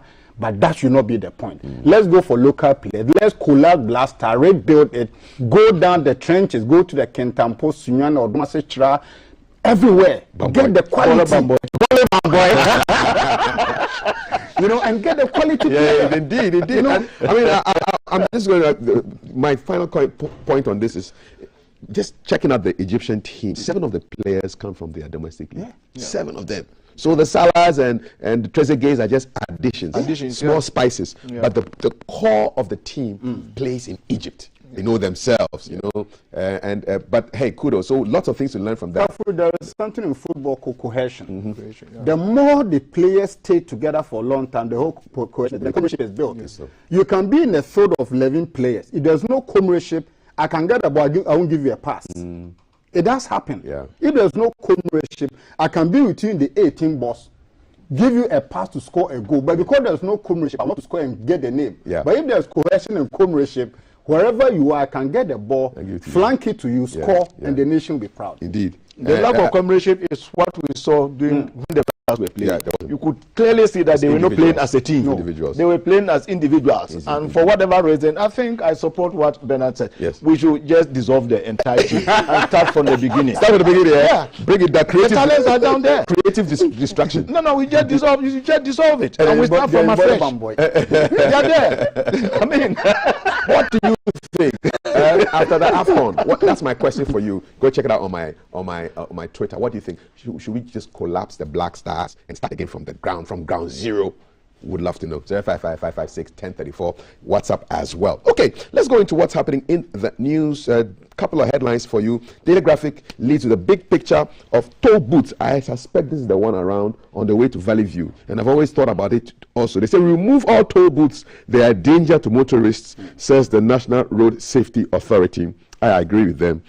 President tasks AU to reform global financial structure, and the government has implemented 6 tax relief measures. Now, the Ghanaian Times is leading with some ratings. You know, S&P Global rates Ghana positively, says Ghana's growth prospects look bright. But Moody's, and their name is Moody, you know, Moody's disagrees. All right, this is a big one that was trending all over the weekend. The Vice President has launched another card. So e-travel cards to control expenditure. Government presents 500,000 cedis compensation to families of victims of Ejura shooting, and the UEW undertakes to reinstate Professor Avoka. Now, Republic is leading with Apu MC suspended. Apu. Translate Apu into English for me. All right. And then the new publisher is back at UEW VC. President says, okay. UEW says, no appeal. So these are the stories. I want to start internationally with the president. The president is in Addis Ababa. He's asking the AU to reform global financial structures. Of course, big on the agenda was what has been happening in West Africa over 12 months, 3 or 4 uprisings, military adventures coming back, and then of course also issues in East Africa with Sudan. But then he's also talking about money. And let's see, I want Dr. Jinde to comment on this, as this has to do with governance. So the President has called on member states of AU to work collectively to reform the global financial architecture, build and strengthen the union's financial institutions. The financial institutions, most of them are not that strong on their own, and the AU itself receives a lot of support from non-AU institutions, which for me is a bit of an irony. Beyond tasking the AU to reform the global financial structure, I mean, it's even a viable mission from the corporate governance hat that you wear, Dr. Anani Jinde. Yo, Kafui, thank you very much. Yes. Let me finally say good morning to my people at Kitampo. I was there over the weekend. Good. And they send their regards. Thank you. A lot of people are watching you. For real? Friends from the United States of America. Okay. Kwame Japan, he was calling, hey, my friend, I've been watching you. And all my students with the MBA class at UPSA, they promised that they are all going to tune in today. Fantastic. Shout out to all of them. So you are getting a lot of viewership. Good views. So you see, to start with, you know, if you look at the global economic structure, when after the Second World War they wanted to build this economic structure, the Bretton Woods institutions, no African country or country from the developing world was at the table at that time. So that the structure that was put in place, our interest was not put into consideration. So this is the system that we've been operating. We talk about the World Bank, the IMF, International Finance Corporation. All these institutions were put together for a purpose. By the time that these institutions were put together, we were not at the table, so we didn't have any input. So to think of restructuring the entire global economic structure is a difficult one, because in the first place, before you can restructure the entire economic structure, you yourself you must have a strong economy. Thank you. But at the end of the day, if you depend on the very institutions for your budgetary support to finance your elections, to fund whatever programs that you want to do, how do you intend to restructure it? To build your AU headquarters. The Chinese built that. So at the end of the day, what Africans need to be doing is to build a very strong economic community among ourselves. So that is what Kwame Nkrumah started talking about in the early 60s. We have a common currency among Africans, a common strong economic union. We started talking about it before the European Union started talking about it. They started in 1958 with the Rome Treaty. Though because before that there was some cooperation in the metal industry. But we as a continent, if we want to develop, what we have to look at is start within our own economic, looking at how we can develop our economies by trading among ourselves. Now you realize that trade within the African continent, intra-African trade, is less than 3%. Most of our trade is with this external institution. The economic structures that have been put in place, it has been structured in such a way that we continue to be dependent. So if you want to get yourself from that dependency syndrome, it means you have to take very radical measures. Look at all the countries that have been able to extricate themselves. Korea, Brazil, China. They didn't play by the rules. Because if you want to play by the rules, you can't get out. Because the rules are meant to hold you in check in the first place. So if the president suggests that the African Union should build to change the global economic structure, I think it will be a difficult thing. The only way you can do that is to build your own economic, to look at your economic fundamentals and make sure that you build a very strong economic foundation for yourself. Because these days, what we have now is not about just political diplomacy. We have economic diplomacy. The stronger your economy, the more say you have at the international level. I'm glad you talked about South Korea, because I was doing some reading about which countries have benefited from IMF assistance to improve their economies. Have any developing countries done it? And at the time that South Korea was a developing country, they actually went for IMF aid. They were able to do it, but they had good governance, and the people continuity. They supported them. And then I also read about a time during the serious financial crisis where the government basically asked people to turn in all their gold, jewelry, whatever that they had. They were reeling under the burden of IMF debt, and they wanted to raise some money quickly. So within 4 months, people turned in all jewelry, gold, everything. They got about almost $2 billion, and they were able to add that to whatever efforts the government was doing, and they got out of IMF support 3 years earlier than was projected. And since then, Korea has gone from strength to strength to strength. Yeah. They are strong now, so they don't need any of these people. Even at the point in time, we got independent at the same time with South Korea. Even at a point, Ghana had to lend money to South Korea. These are the records. We have to lend them money. But where we are and they are where they are, governance, continuity, political stability, that is what we need. That is what we need. As a people. So restructuring the global economic order, they will resist us. Well, not that they will resist, but that you don't have the weight. You need the weight. You need the weight, economic weight, not just the political weight. You need the economic weight to be able to have an influence at the international level, because the IMF, all the international institutions, the voting right is proportional to the amount of money you have there. Exactly. So, thank you for that, Dr. Anandijinde. So, Bernard, I'm coming to you. Should Osagyefo have rephrased that call, and it should have rather made it, seek ye first the economic kingdom, and all other things will be added unto you?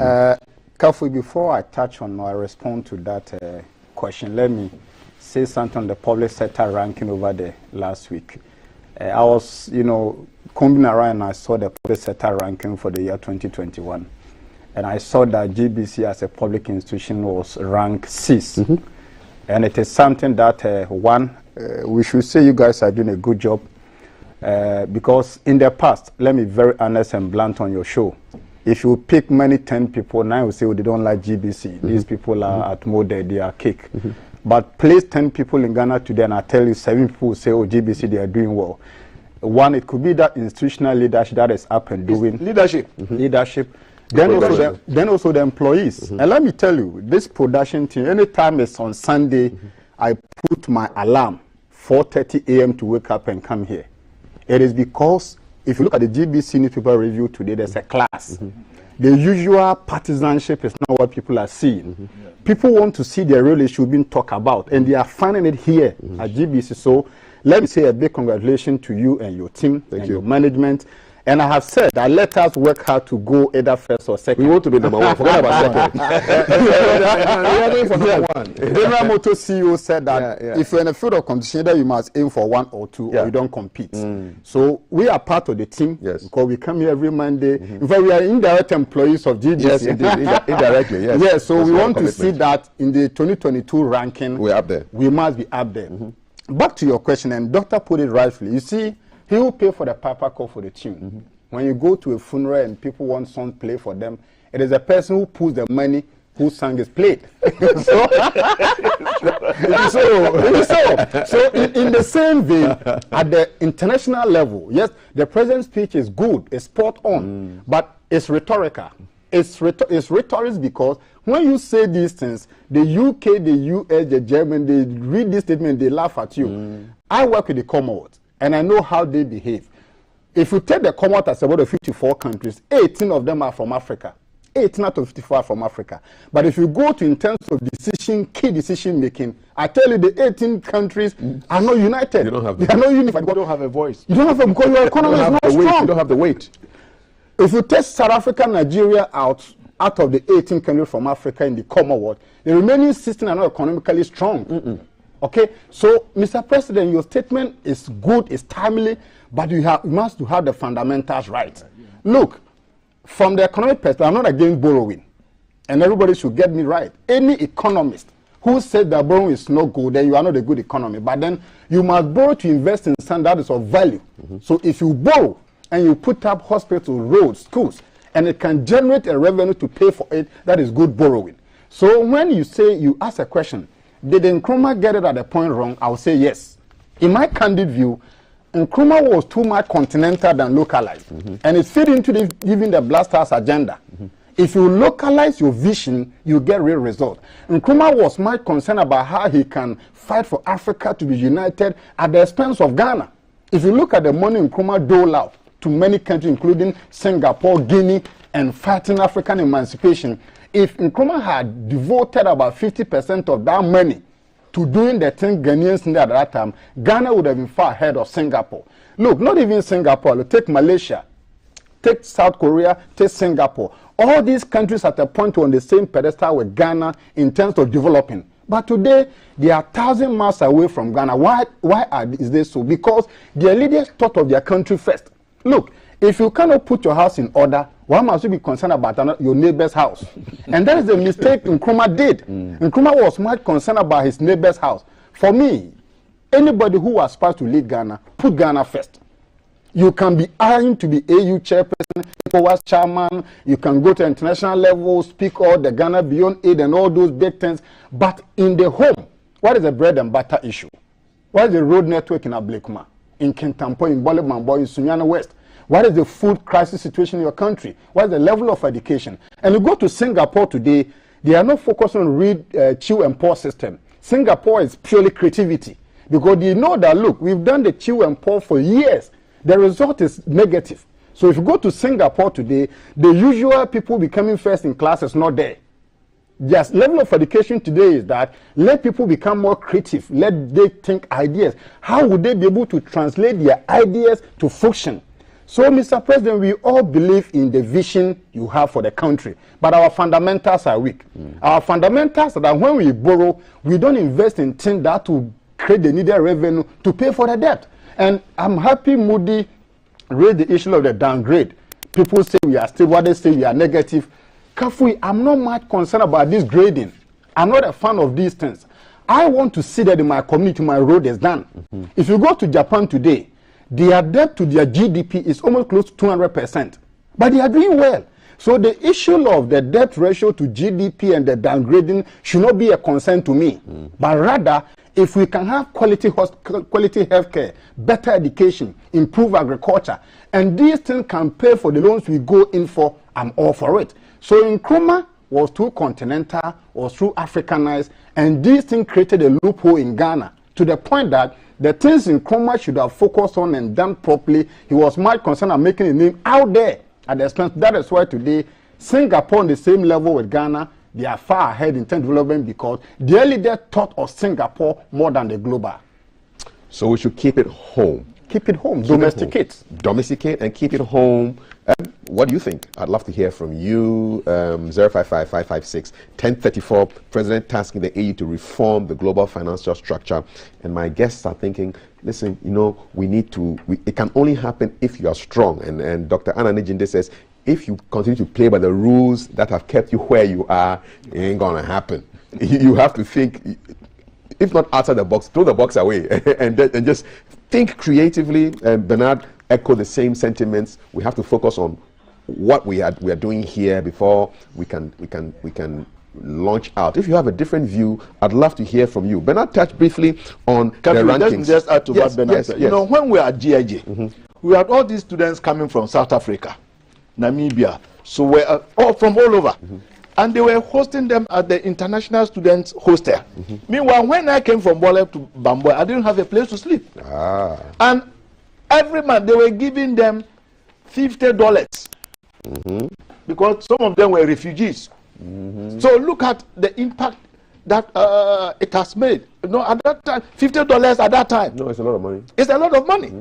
But we, from Ghana, we didn't get anything. If you were lucky, then you got the Northern Scholarship. And if you were not lucky, you had to pay for yourself. Why must I be disadvantaged in my own country while people coming from outside are giving all this? You see, Nkrumah was very ambitious. It was good at that time, but I think he neglected what was happening within his own backyard. At home. So we should think. We should think local. As President Mills said, chop your own matter. Do yourself. That's right. 055-556-1034. I have a feeling that Valerie may be invading your screen pretty soon to keep an eye on issues that are happening in this town. This is GTV Breakfast, and it's 7:37. We're going to keep an eye on matters. Right now, I'm going to go over to Valerie. It's going to be happening from Ashaiman. You stay with us. Good morning. Welcome to this side. And so we are speaking to drivers about the implications of the fuel prices. And Guy J is at the Ashaiman lorry station where he's going to be speaking to some drivers and find out what their thoughts are. We are live on Facebook as the Ghana Broadcasting Corporation. Good morning, Jay. What's happening? What can you report? Good morning.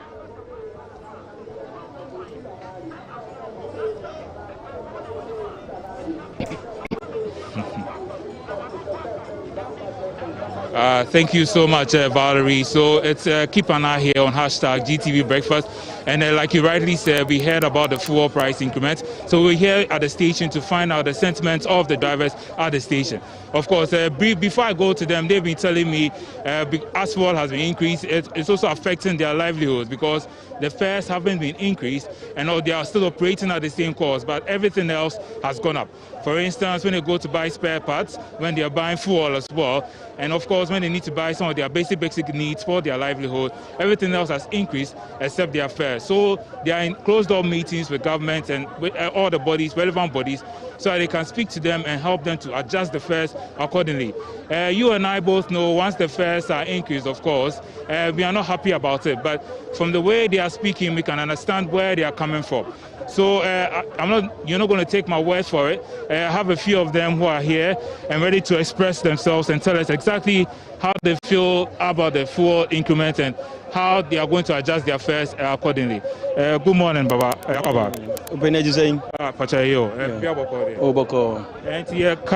Fuel prices no asem. Enti ejuma no send na ekọ. Because from me Al Hassan Baba.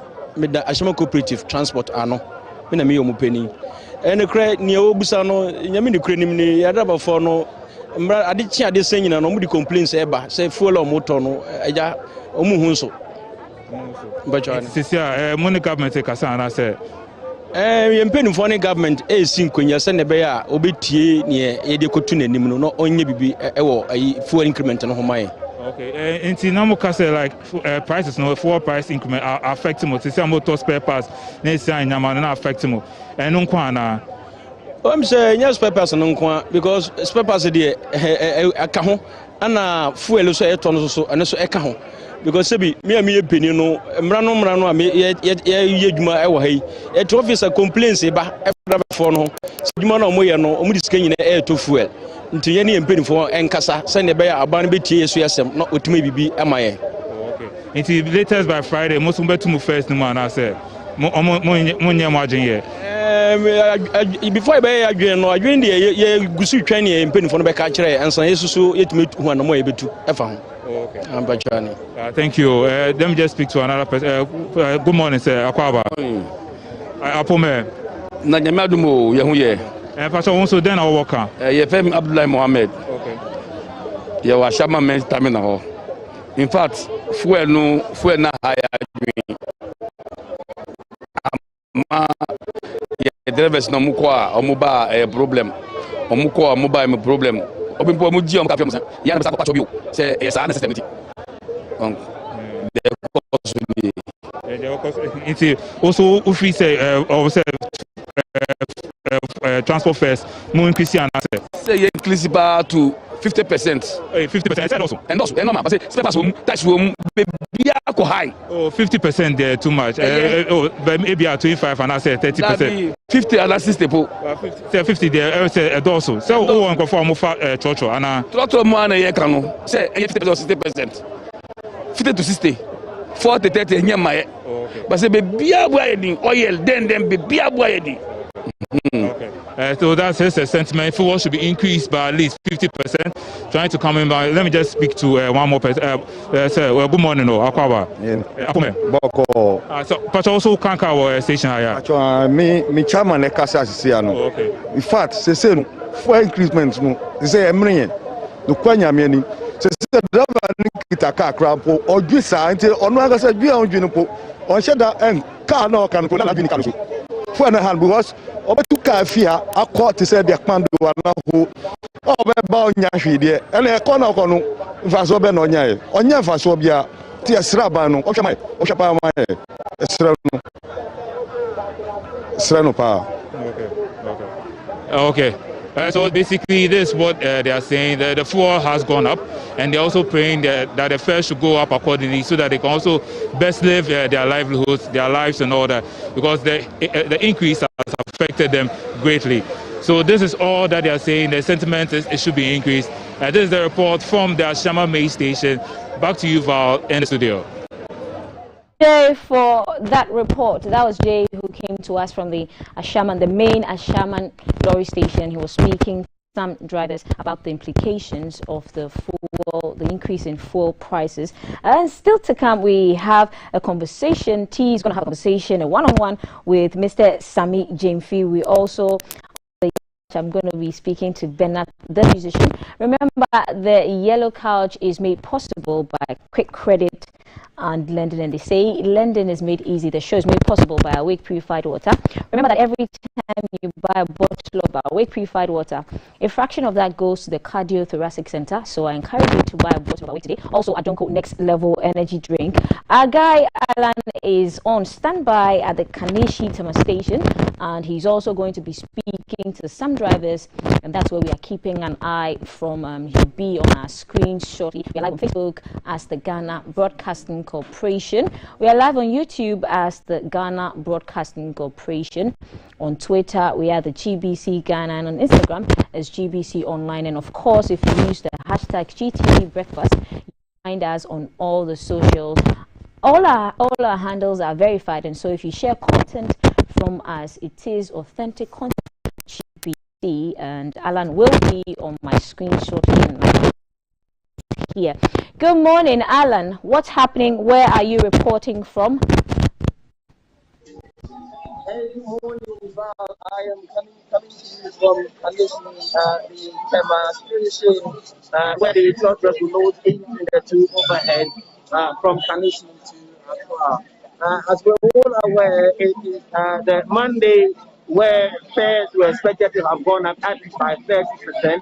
We're here to speak to a few commuters to find out whether or not these increases will have any impact on their budget. And so I'm going to find my and try and grab a word for a member of the public and see what they feel, how they feel about the fuel price increases, as well as the fares that are meant to be going up. Perhaps will give us an idea whether or not the public does accept these increases and how they feel about it. Bear with me a minute.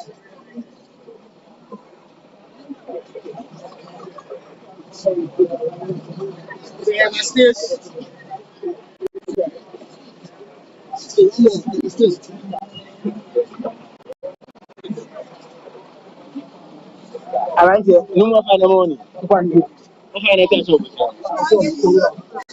Maybe I what petrol prices say, well, in your fair saying young way. If I know young way. Well,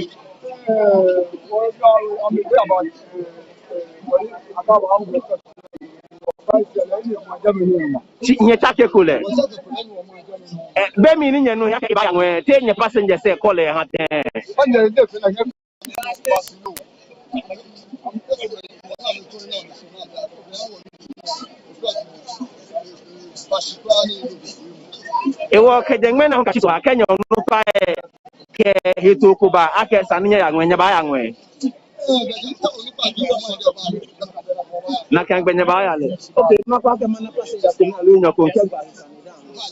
all right, thank you very much, Oraku.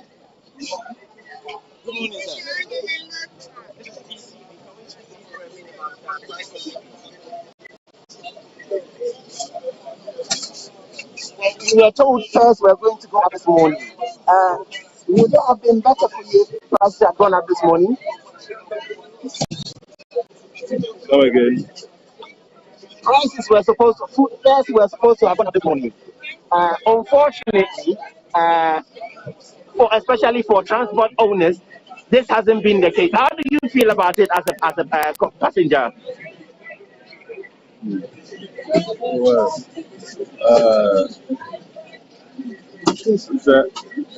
I saw better fuel because how I never see cost. Or say a 2 more because if you are 20 BPM, as a transport,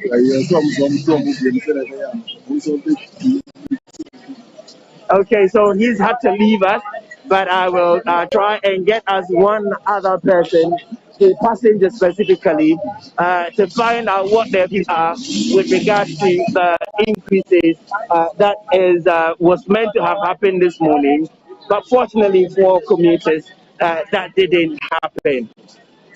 In fact, let me grab a word with the driver of this trotro.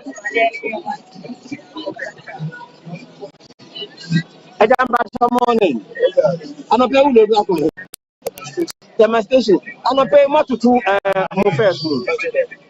More can't tell me better. I think some money. Yeah, yes, the Funakadashi. Yeah, national chairman. It's in our country. Don't know about out. And I had a more champagne. I didn't know more champagne. I said, "Full of one baby than a hundred though." Every day, jump. President says 8. Where 730? 730. I said, I jump up your crack on demonstration. I have not to be a muscle. Serious far.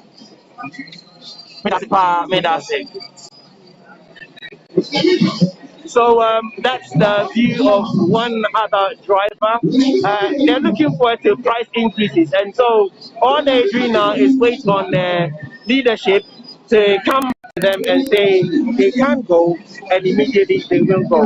This has been Keep an Eye coming to you from the Kanesi Tema station. Back to you in the studio, Valerie. Those reports. So bottom line is that even though the fuel prices have gone up, the increment in transport fares have not taken effect yet. That's the bottom line. I'm going to hand over to Kaf and his team. Kaf, back to you. Thank you very much, Val. We'll stay on the road theme for a while, but before I go to that story, just your thoughts on the increment in the price of fuel. I mean, I've seen a range of between 6 cedis and 99 pesos to about 7 cedis, 50 pesos for super. Super.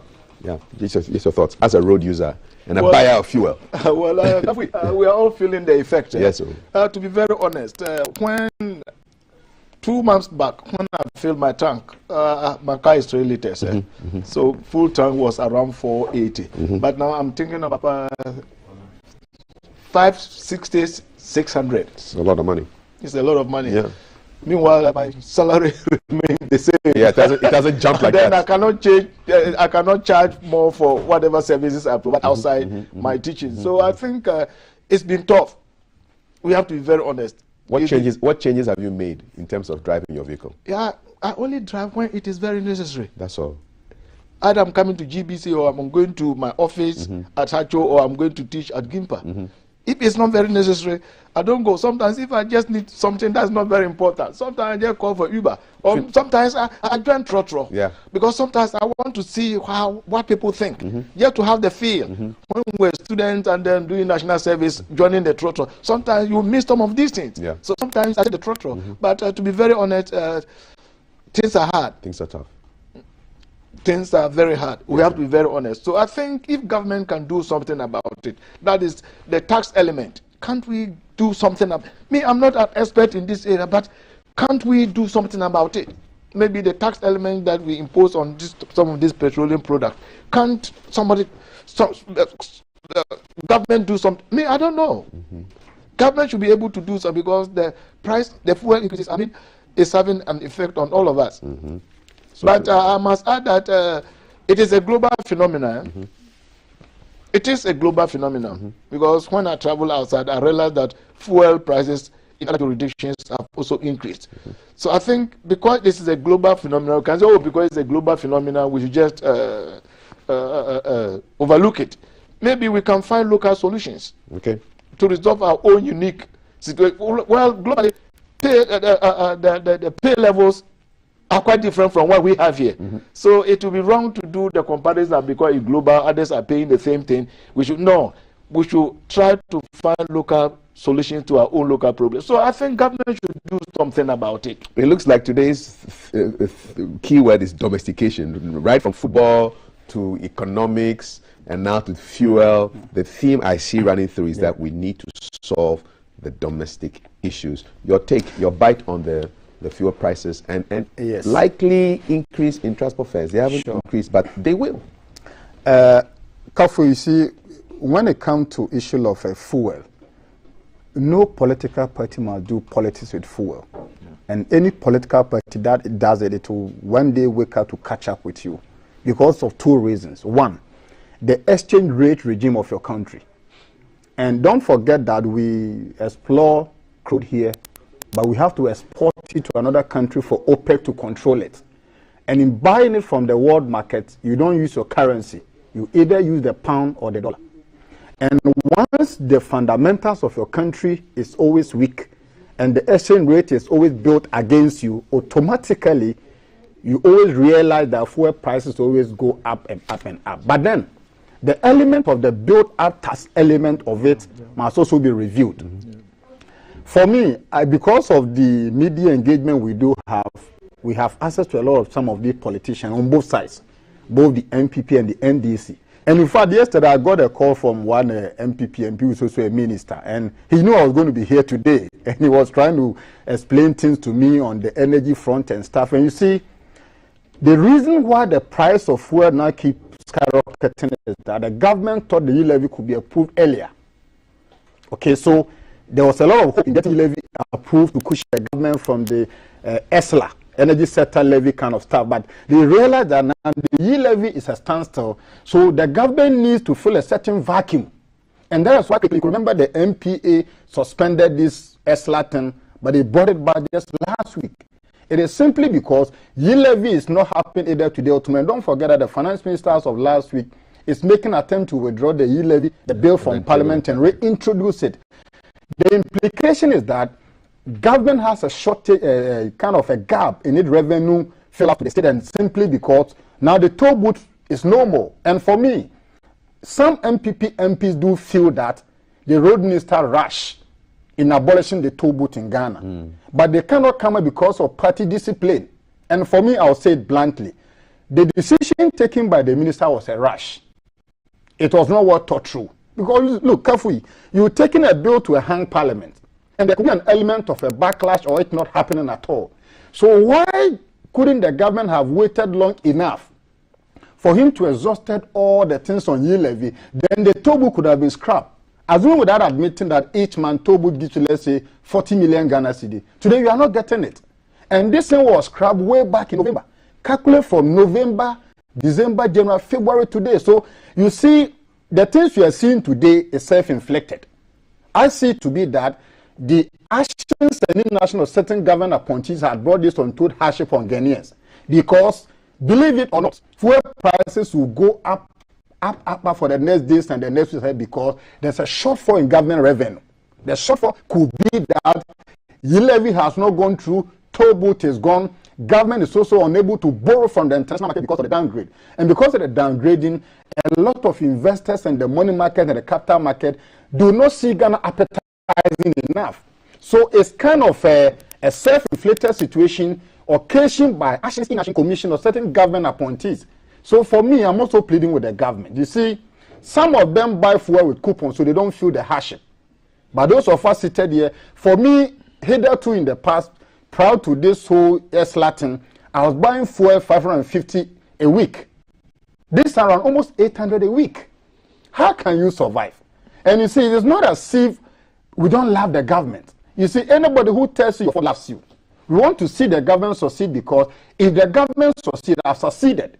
But the situation now, look at the transport first. And I do agree with the transport unions in Ghana. When the fuel price keep going up, it affects everything in the economy. Insurance will be affected, spare parts will be affected, and a host of other segments of the transport industry. So, Mr. President, you see, we aren't telling you to do what we want you to do. But you see, the voice of the people, Kafui, is the voice of God. People are complaining.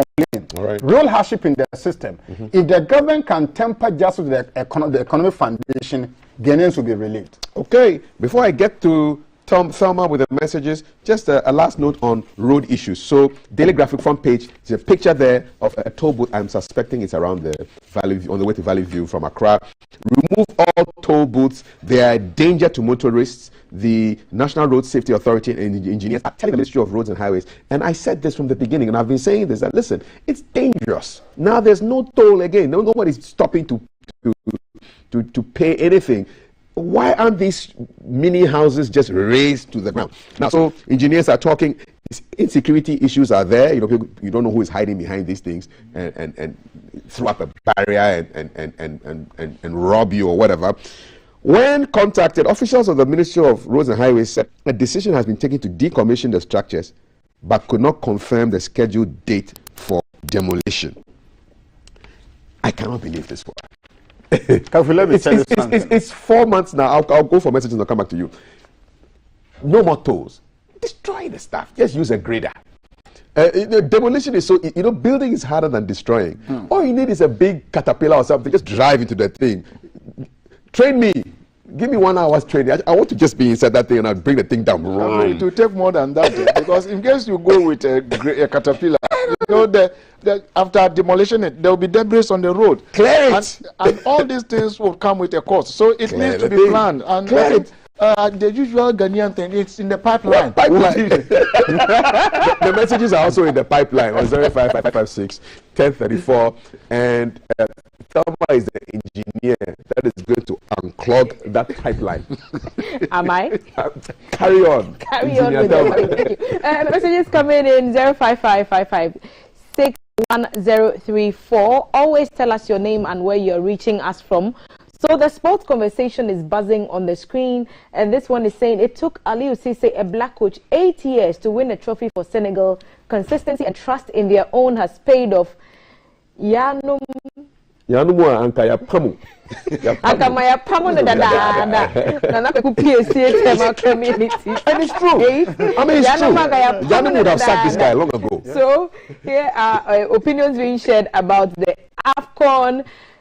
More patriotism is unprecedented in winning the trophy. Yes. Dissolve the Black Stars and reconstitute. Technical team should comprise of appropriate professionals engaged with undertaking of bond full commitment. Players must also undertake a bond of professional ethics.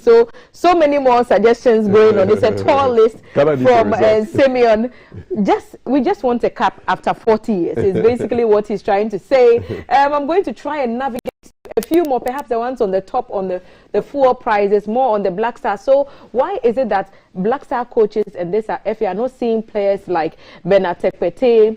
And so you're mentioning players, and I think these two are far better than all the forwards that we have. So 30.8 coaches in Ghana, and we have all of them. Good morning, Thelma and Kaf. Brilliant submissions from Dr. Jinde and Bernard. Doc spoke about some countries having economic weight, and Bernard always says you cannot argue from the point of weakness. My question from your panel is that how do we tackle the economic issues affecting Ghana in practical terms? For example, the 1D1F could have been one region, one factory, which is more practical. By now, we would have 16 major factories employing lots of people. That's according to Andy, reaching us from Trade Fair. Osanki de Ghanaians should not take Koko Anyedoho serious when he just realized that they need to investigate something. We are not in support of some of these comments. Full increments versus stagnant salaries. Asetinanemo aye ding bare. Mena Hunter Franco Bab is reaching us from New Edubiase. His earlier comment, good morning, Cav. In fact, I've been so consistent in my opinion, airing on most platforms, that Ghana must go all local for some time with a serious national plan, about 50 years. I really side with the doctors of today's news review. There's a Cav, you are better with reading tree than I am. I read Ghana flawlessly. Yes, see mwache dodo. Ba Ghana man, moma yen sorry waka, I think is what he is trying to say. So Black Stars coach again coming on. Yeah. Let's see about fuel increments and stagnation. We've had that. CAF, I'm very sad when I hear fuel increments. I work in a government institution where for 6 years salaries have not been increased, but fuel is increased every year. How can I cope? Fred sent us that message from Seshi. So you can join the fray as well. Tell us what you think about all the issues that we are discussing at the table this morning, and I'll come back and read all of them. Make sure you keep your language something temperate. Okay. Thank you. Back to you, Cap. The pipeline has been unclogged by Thelma, our pipeline engineer. Sharp. Thank you very much. Okay, we are trying to control expenditure because that's the fastest way to actually. I mean, if you are earning 100 and you are spending 90, you only have 10. Beyond increasing your salary of 100, if you now start spending only 60, now you have 40. So in that whole scheme of things, the Vice President has launched yet another card. It's an e-travel card. Yeah, and it's supposed to be controlling expenditure. Front page of today's Ghanaian Times has a story on it. Let me read a bit of it, and then we'll find out how it deals with corporate governance and issues like that. So, Dr. Jinde, Bernard, Vice President Dr. Baumia has launched an electronic travel card designed to specifically control the travel expenditure of government and public officials. Known as the e-travel card, it seeks to facilitate the cashless disbursement of travel allowances and other payments for local and foreign trips of public officials. So this is part of the government's policy of digitalizing the economy, as all officials will be issued with the e-travel card. So this time, no knock at the door with somebody coming to give you your allowance. I heard that's what used to happen. You used to have somebody who's actually travel with you to carry you on government delegations. And then early in the morning, the guy will come around and you knock on the door. Pop, pop, pop, pop, pop. This is your money. This is your impress. This is your cash. So all of that is gone. We now have launched another card. And this is going to be controlling the expenditure of government officials, public workers who go on foreign trips. Another card. Well, I think from the explanation given, I've read the story. Yes. I followed it with a lot of interest. You see, anything that will reduce the human intervention, it helps. Because through that card, you know that you have X amount of money on your card. It has been issued to Mr. X and then this. So government can trace how much you spend when you go out. But it is only for government officials, right, for their travels. You see, we are in this difficult situation because Ghana as a country, we spend more than we take in. So if there's any attempt to reduce the excessive spending, to ensure transparency and accountability, me, I welcome it. When I went to Gimpa, I wanted to buy our Friday cloth there. I went to the shop. I wanted to, the man said, no, no, you can't pay it. Go and pay the money to the bank. They'll give you a receipt and you go and they'll issue. So it reduces that human intervention. Even the canteen. You don't go to the canteen to pay the girl selling. No, you go and then you pay the cashier. He will give you a ticket.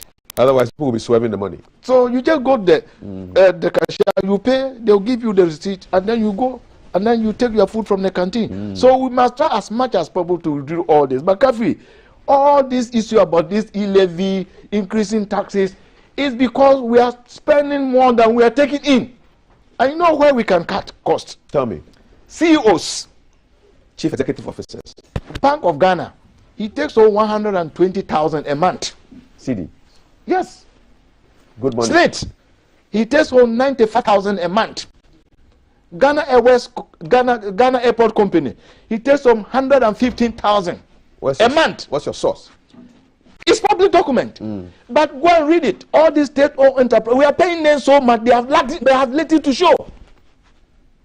We pay them so much. Are they trying to go the Singapore way of paying them the equivalent of what they would have been getting if they were in the private sector? Well, this is not a private sector. This is public service. Note, public service. Yes. If you want to make more money, go into the private sector.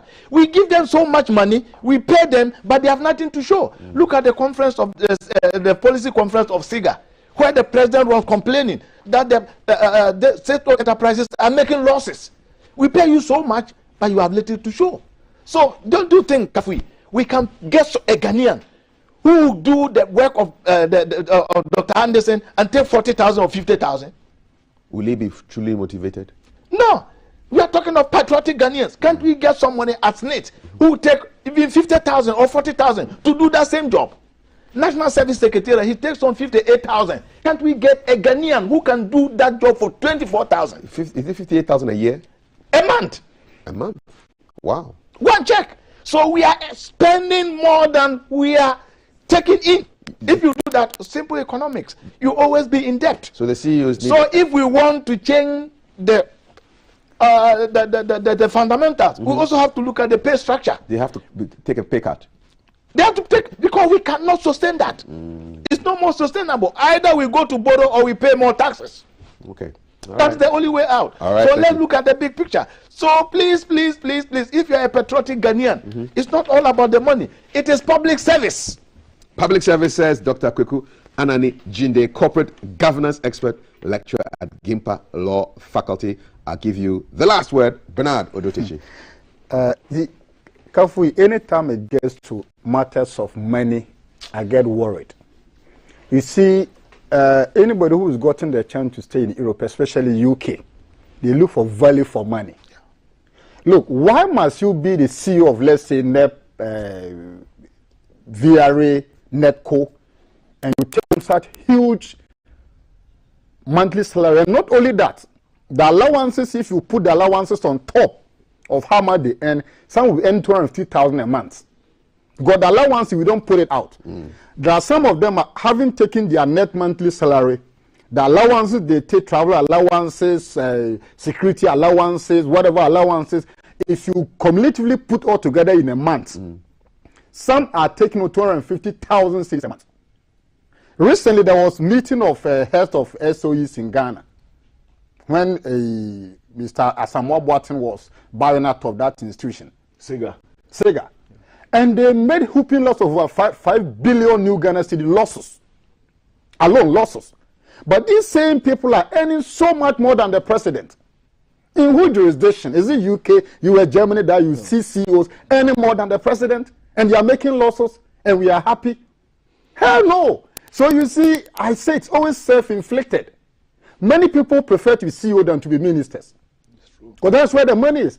Go to NYA, National Youth Authority, how much they are earning. Compare that to an MP and a minister. So you see, when the white people see us in this way, they see us to be able to consume. Check the debt portfolio of Ghana and how much we used to service our loans and compensation. That alone takes about 80% of the debt of the country. Wouldn't this e-card help to cut expenditure? The issue is not about the e-card. What the CEO is taking, he's still going to take it. Look, Kafu, I travel a lot because on the Commonwealth position. And I attend a lot of conferences with most of them. Some of them, when you go to international fraud, they don't say a thing. I'm telling you here, I've been traveling with them, they know me. Hey, we go to Malta, we go to everywhere. UK, I've met them on conferences. Choham, all of them. And when you go with them, some of them even don't step foot to attend the conference or to participate. But they will take the fat allowance. I remember in 2016, we went for Choham. Choham is called heads of government meeting in UK. Look, because of my position, I sat in the meeting from the first day to the last day. You didn't see any input? Look, some of the ministers and government appointees from Ghana, you don't even see them showing up. But some of them, by the time they return from these conferences, they come with fat allowances. So you see, there is no value for money. And if you are serious to reduce our debt portfolio, if you quick one, go look at OGM, Office of Government Machinery. I've done a research on Africa. Ghana has the highest budget to OGM in Africa. Ghana alone, 3 billion Ghana cedi goes to Office of Government, the presidency. Go to South Africa, go to Nigeria. It is less than 2 billion. They are running a federal government. And you sit in Ghana, 30.something million, Nigeria, over 130 million, and your OGM is less than 3 billion. And you are here in Ghana. So we should cut more costs. Bottom line. Over to Ghanaians. Over to Ghanaians, gentlemen, over to you. I always look forward to Mondays. I know it's going to be a good week for you, God willing. All the best with your library project. And Bernard, all the best. Keep firing for us. Bernard Odotechi is Regional Coordinator for the Commonwealth Alliance for Young Entrepreneurs, West Africa. And he was joined by Dr. Kweku Anani Jinde, who's so proud of Bamboy. Corporate governance expert and his library project. Yes. Gilpa Law Faculty. Gentlemen, thank you so much. Still to come, Thelma sits down with the National Communication Officer of the National Democratic Congress, Mr. Sami Jemfi, on a whole host of issues. I am sure E-Levy will feature there pretty strongly, and then their MP who risks being taken out of the parliament for some nationality issues and other issues as well. And then later on, we'll end with a bit of magic from a former Presec boy, a former student of KNUST, an electrical engineer who is dabbling in magic. Yeah. Promises to be exciting. Don't be scared. There's nothing spiritual here. It's just magic. All right. You stay with us. Hashtag GTV Breakfast. Our number is 055-556-1034. Next is that 101 that Thelma will be hosting with Sami Jemfi from the NDC. You stay with us. Don't go anywhere. Coming live from the capital. This is the Breakfast Show.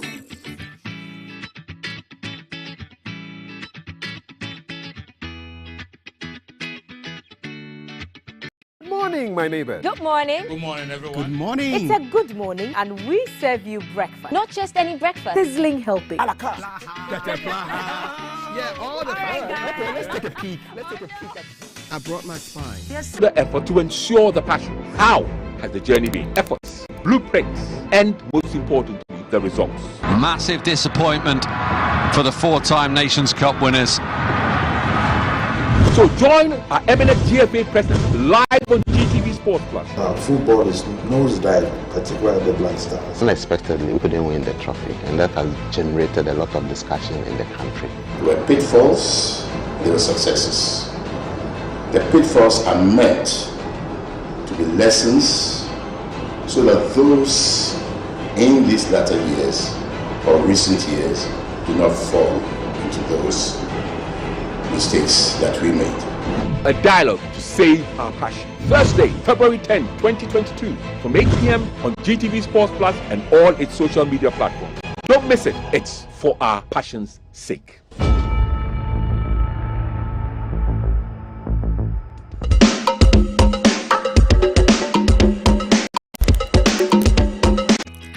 Live from the capital, this is the Breakfast Show.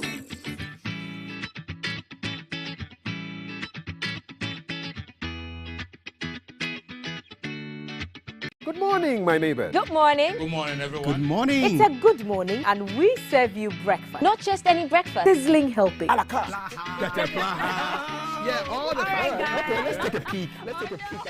I brought my spine. There are certain things that we do to help the children with their brushing. And there's much more on offer on GTV Breakfast. You want it served buffet style? On-site restaurant. Complimentary breakfast? Off of your plate chicken vegetables. So in my lifetime, I haven't seen Ghana Black Stars win an African Cup. Can I show what is written on the back? Yes, definitely. Where's the camera? Just stand and turn. So what's your pleasure, Dan Vothras, at that time of the morning?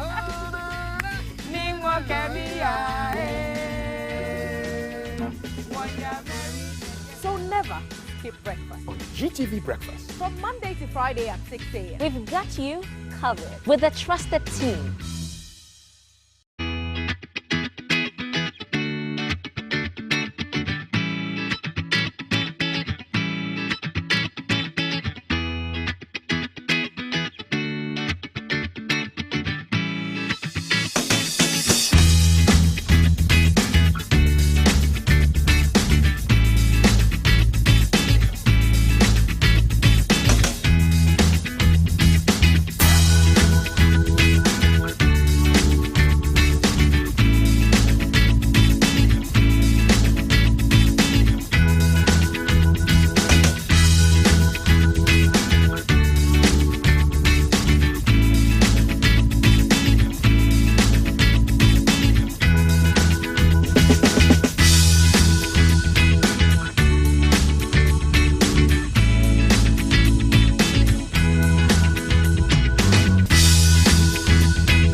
Live from GBC Studio 1, this is the Breakfast Show.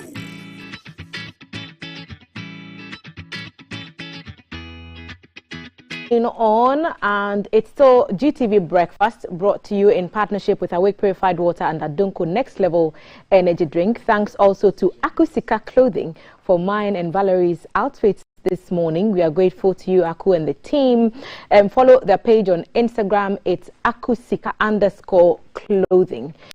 On this side of the table, we are going to engage a key member of the opposition, NDC, to get their views on some of the topical trending issues now in our local governance space. And top on the agenda is the NDC and by extension its members of parliament stiff opposition to the introduction of the E-Levy and the fear that government may raise so much funds perhaps.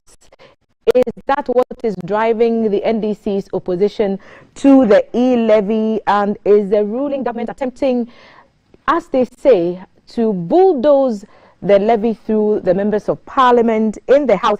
And so the whole topsy-turvy about the issues surrounding the Asin North MP and the legal battles that he is engaged in court are also adding into the mix, and it's a whole pot that the NDC will attempt to unravel for us this morning. And who better to do that? Communications Director Mr. Sammy Jemfi, and he is my guest this morning. Sammy, good morning and welcome. Thanks for having me. So, there's E-Levy, there's Asin North MP, there's transport. Perhaps let's start with the transport first. The increase in fuel prices and the calls by transport unions, drivers, GPRTU, the coalition of operators, that the increase should go with an increase in fares. Is that something that you side with, that the transport unions are calling for? Thanks for having me once again, and let me begin by saying very good morning to all your cherished viewers across the globe. When transport, or if you like, when fuel prices go up, the reasonable thing to expect is that transport fares will be adjusted accordingly. That is just commonsensical, because these vehicles use fuel, diesel, petrol, LPG, and so the amount of monies the owners of these vehicles spend on fuel products is their cost. But fuel prices are largely based on prices of the commodity on the international market. And so if the prices on the international market are going up, it would stand to reason that the prices on the local market would also go up accordingly. It is true that fuel prices are partly, not largely, determined by prices of fuel commodities on the international market. But even before I deal with that, the determining factors of fuel prices in Ghana, we must understand that vehicle owners and drivers are in business to make profits. And so if they are buying fuel for their vehicles and the prices of these fuel commodities go up, the reasonable thing to do is to allow them to also adjust their transport fares accordingly. That is what has been the practice over the years. And that makes economic sense, it makes common sense, because they cannot be running at a loss or at losses as drivers. And so it may be undesirable looking at it from the perspective of a passenger, but if you're looking at it from the standpoint of a vehicle owner or a driver, you cannot but agree with them that there is need for transport fares to be adjusted accordingly. But back to what I said I will address, the determining factor of fuel prices in Ghana is not just the international market price of crude oil. There are three factors that determine the prices of fuel in Ghana. The first is what you mentioned, the international market price. The second is taxes and levies on fuel commodities, which is controlled by government. And the third is the exchange rate, which is also the responsibility of government. Now, if you look at all these three factors, the incompetent and clueless and corrupt and insensitive Akufo-Addo Bawumia government we have has mismanaged all these three factors. First, the international market price.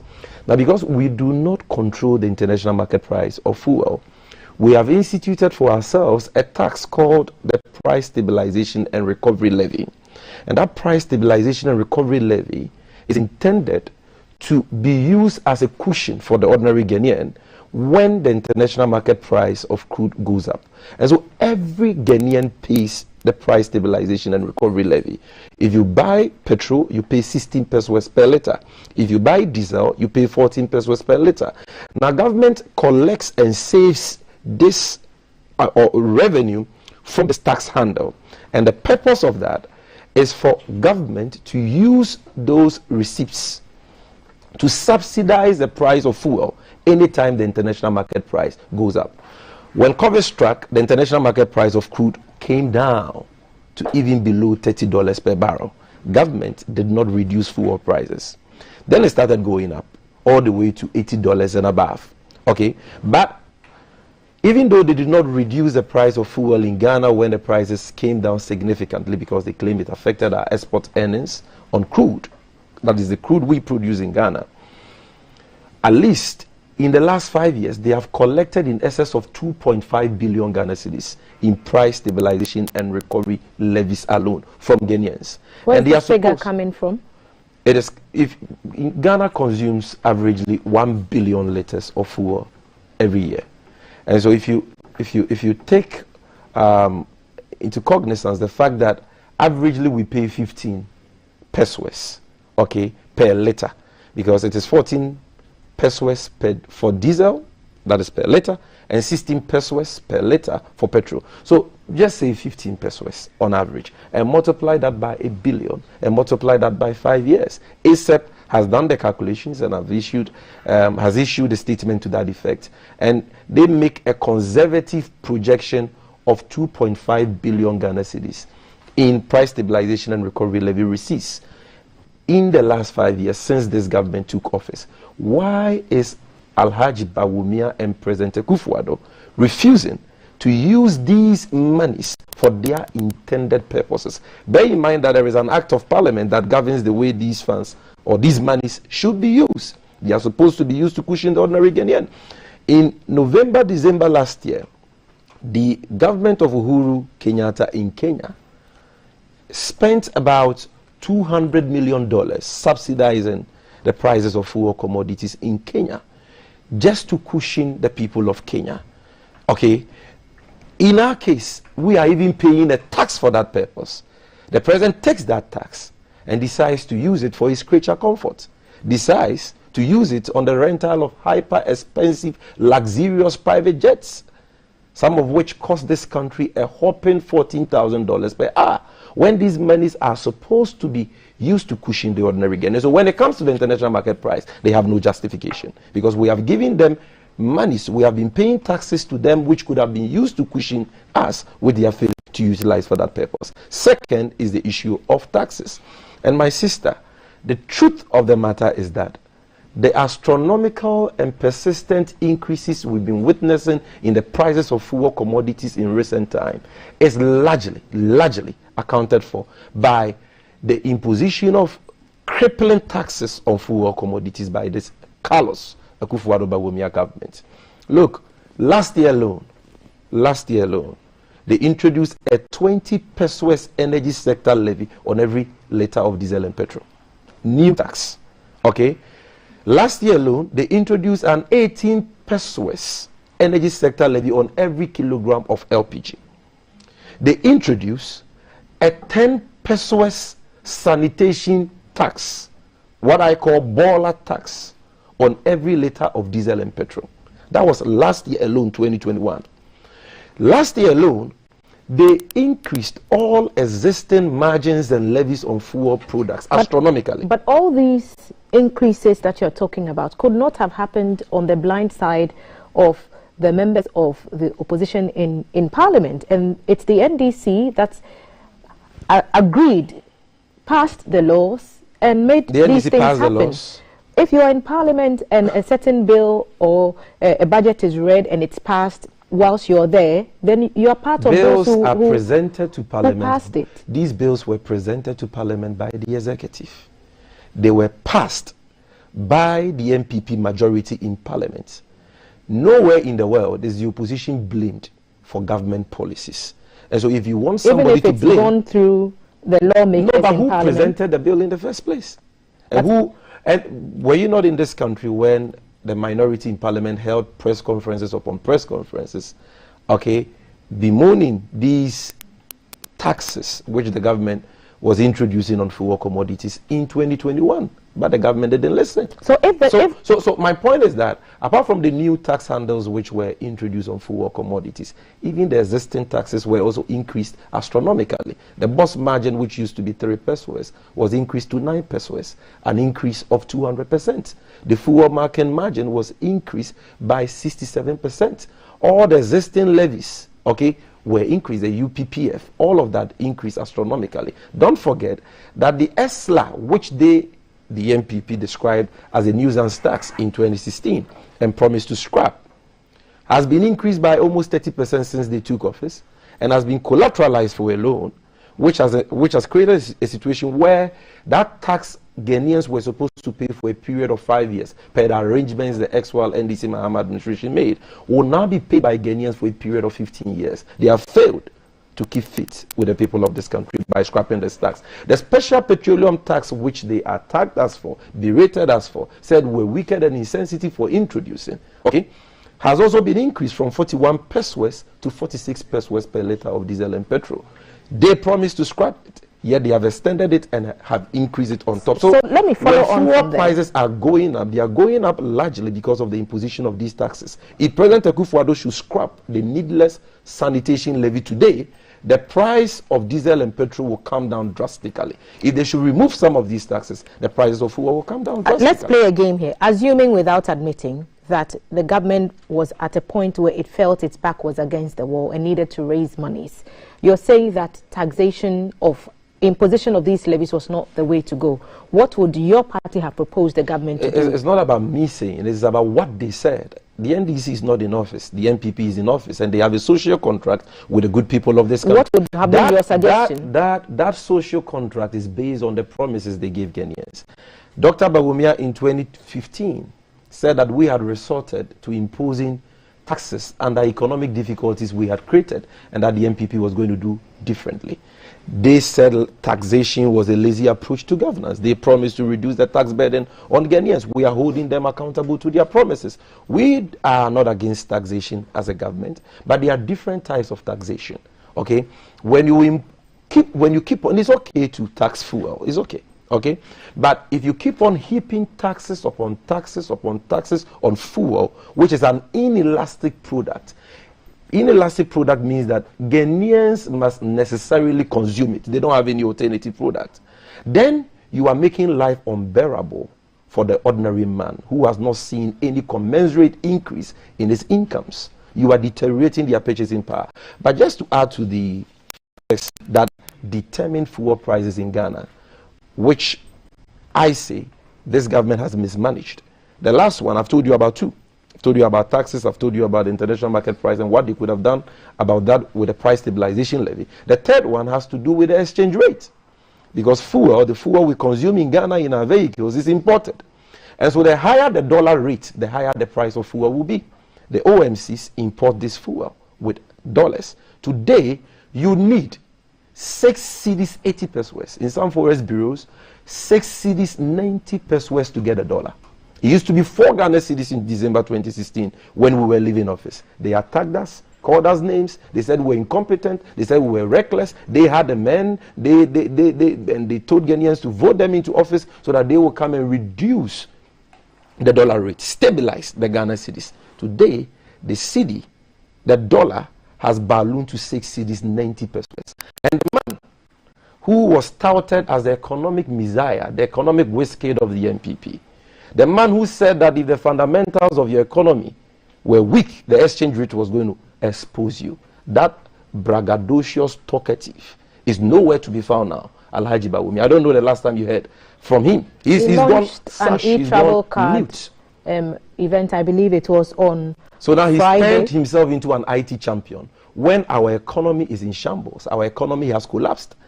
Hardly do you hear him today speak on the economy like he used to do when he was in opposition. And I come He back to told my us that he question, had Simon. arrested the dollar and given the keys to the IGP. Today, where is he?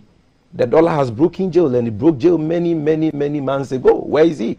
So if you ask us of our alternatives, if we needed revenue, what were we going to do? Number one, we're going to cut down on expenditure and plug loopholes in the public sector and make sure that we do not lose as much as we are losing today as a result of financial irregularities and corruption in the public sector. In 2016, government lost 718 million Ghana cedis in the running of public boards, corporations and statutory bodies, according to the 2020 Auditors General report. We lost 718 million. 1 year after that, when those who promised to protect the public took office, and I am talking about President Akufo-Addo and Alhaji Bawumia, the figure ballooned to 12 billion. It ballooned to 3 billion in 2018, then 5.4 billion in 2019. Then in 2020, 12.8 billion. Meaning that in the last 4 years, excluding 2021, we lost a whopping 34 billion Ghana cedis to financial irregularities, waste and corruption in the public sector under them.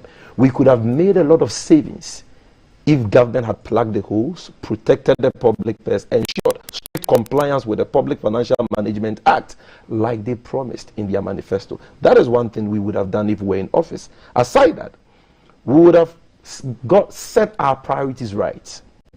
President Mahama will not be traveling and bathing in the air, in a penthouse in the air, like Boeing 737, Airbus ECG 320 neo, which cost the poor taxpayers of this country $14,000 per hour, when basic school children didn't have textbooks.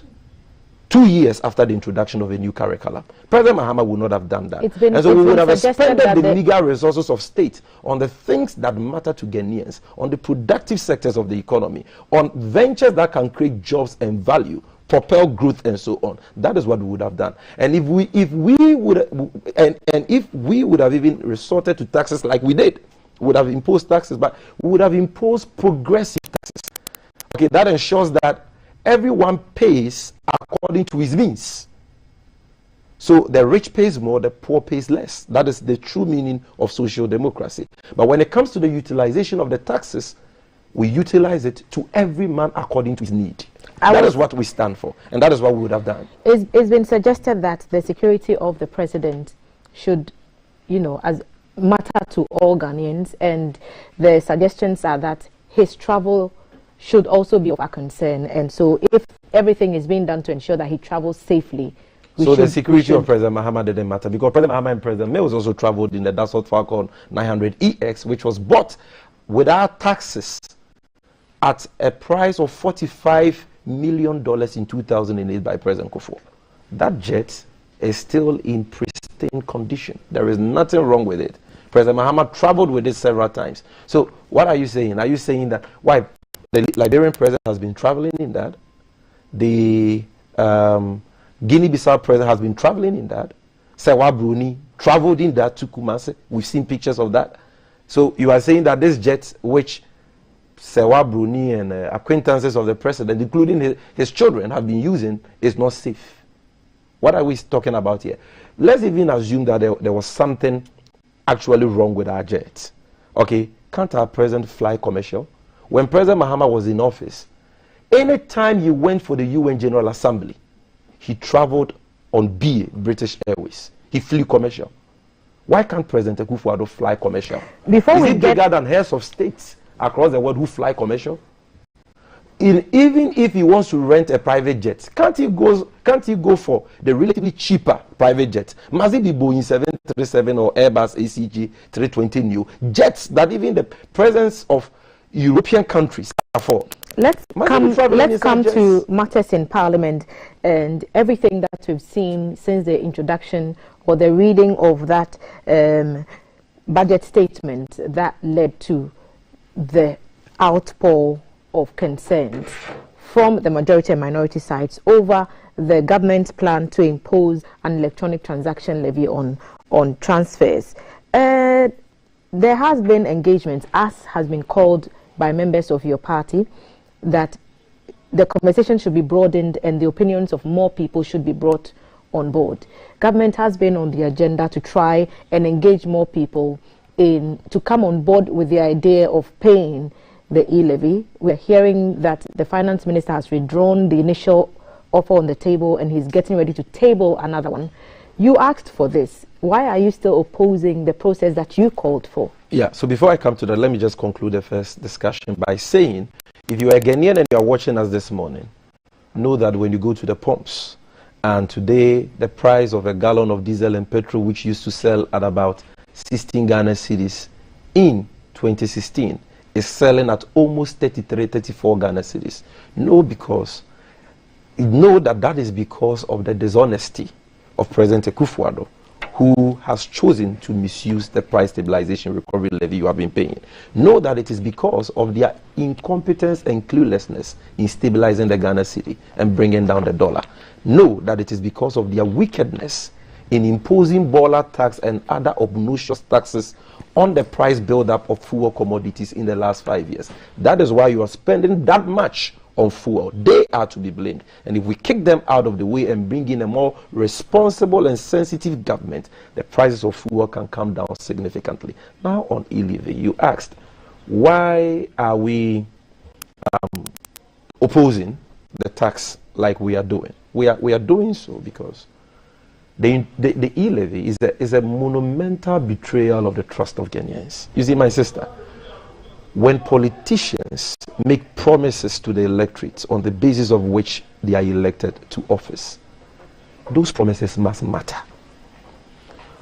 In 2016, we were sitting somewhere when the NPP came to us and said taxation was a lazy approach to governance, and promised that, vote us into office, we will move you from taxation to production. We will reduce the tax burden on Ghanaians. Page 13 of the 2016 manifesto. They said President Mahama was too wicked for introducing taxes, including taxes on petroleum products, and promised to scrap same when elected. Fast forward to 2020, specifically August 2020, Alhaji Bawumia, now Vice President, then Vice President, went to the studios of Peace FM, and when he was asked about suggestions for government to consider a Momo tax, he disagreed and said, no, Momo should not be taxed, and that it is a crime, it is haram, like the Muslims would say, to tax Momo, because Momo is used by the poorest of the poor, and that introducing a Momo tax will impoverish the already suffering Ghanaians. What has changed? That in few months after that interview by Mr. No or Alhaji Bawumia, this government wants to impose a tax on Momo. What has changed? You told us that you don't believe that Momo should be taxed. Why? Have they lost respect for the electorate? Have they all of a sudden forgotten about the promises they made to the electorate? Why this double standards? Why this deception? And why we, especially our friends in the media, why are you playing neutral when you, the fourth estate of the realm, are supposed to hold government accountable to their promises? I am expecting GTV to carry its cameras to the office of Dr. Bawumia sometime this week to ask him that, Mr. Vice President, what has changed?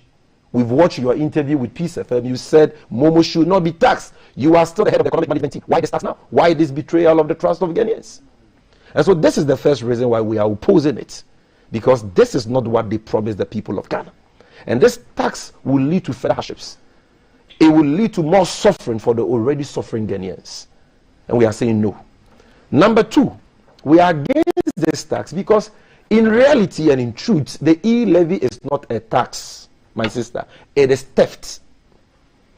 It defies all the principles of taxation that I studied when I was studying taxation as a student of economic policy management. Because number one, they will tell you that taxes must be fair. Multiple taxation is frowned upon in any advanced jurisdiction. And then they will tell you that in Ghana, if you look at our tax regime, savings, investments, and capital are not taxed. But the E-Levy defies all these principles because if approved, it will be imposed on your savings. If you take your salary from GBC or GTV here, okay, what will be paid you will be less income tax. You know that. Mm-hmm. So that money, which is your income at the end of the month, would have been taxed already. Now, if you decide to save it in your nice bag, you won't pay any tax on that. If you decide to save it under your pillow or in in your bag, you won't pay anything. If you decide to even save it in your bank account, you won't pay any tax. But if you decide to save it on another form of wallets, an electronic wallet, which is what the Momo is, by giving that money to a mobile money vendor to transfer it into your Momo account, that transfer attracts an E-Levy charge of 1.75% or 1.5% on the already taxed income that you want to save. Why must you be paying a tax on your savings? We've asked this question to some of the people who have appeared on the seat before us, and one of the explanations that I have received is the fact that we pay taxes on every other thing that we buy, even though we pay income taxes on our salaries. So if I buy a bottle of Awake purified water, a fraction of which goes to the National Cardiothoracic Center to buy Awake, I still pay taxes on this bottle of water, even though I have paid taxes from my salary. If I buy a phone, I pay taxes on buying the phone. If I buy paper. So the argument they have answered when I've asked them is that we already pay tax on multiple other things, goods and services, even after income tax. And so that cannot be held. No, because, but that argument is a non-starter. A true basis. In Ghana, we have income tax. Taxes you pay on your income. Then we have an expenditure tax, which is VAT, which you pay on the procurement of taxable goods and services. Then we have excise duty, we have import duty, then we have levies. These are the 5 forms of taxes in Ghana. And so when you earn your tax, you will pay income tax. When you decide to buy Awake water, or you decide to buy Pep Student, or you decide to buy a shoe, you will pay VAT because you are spending. But when you decide to save your own money, what tax do you pay? So I'm not talking about spending, I'm talking about saving. In which country are the people charged a tax for saving? But I want to save my money. The money is not moving, is it? Yeah, so I want to save my money on my electronic wallet. My Momo account on my phone is my electronic wallet. And if you haven't sent that money and it remains in your Momo, so there's no charge. But to save it on my Momo, I must give the cash to a vendor to transfer it, true or false, to my account. A deposit into your Momo wallet. Yes, and that is a transfer because it is coming from a money issuer to me.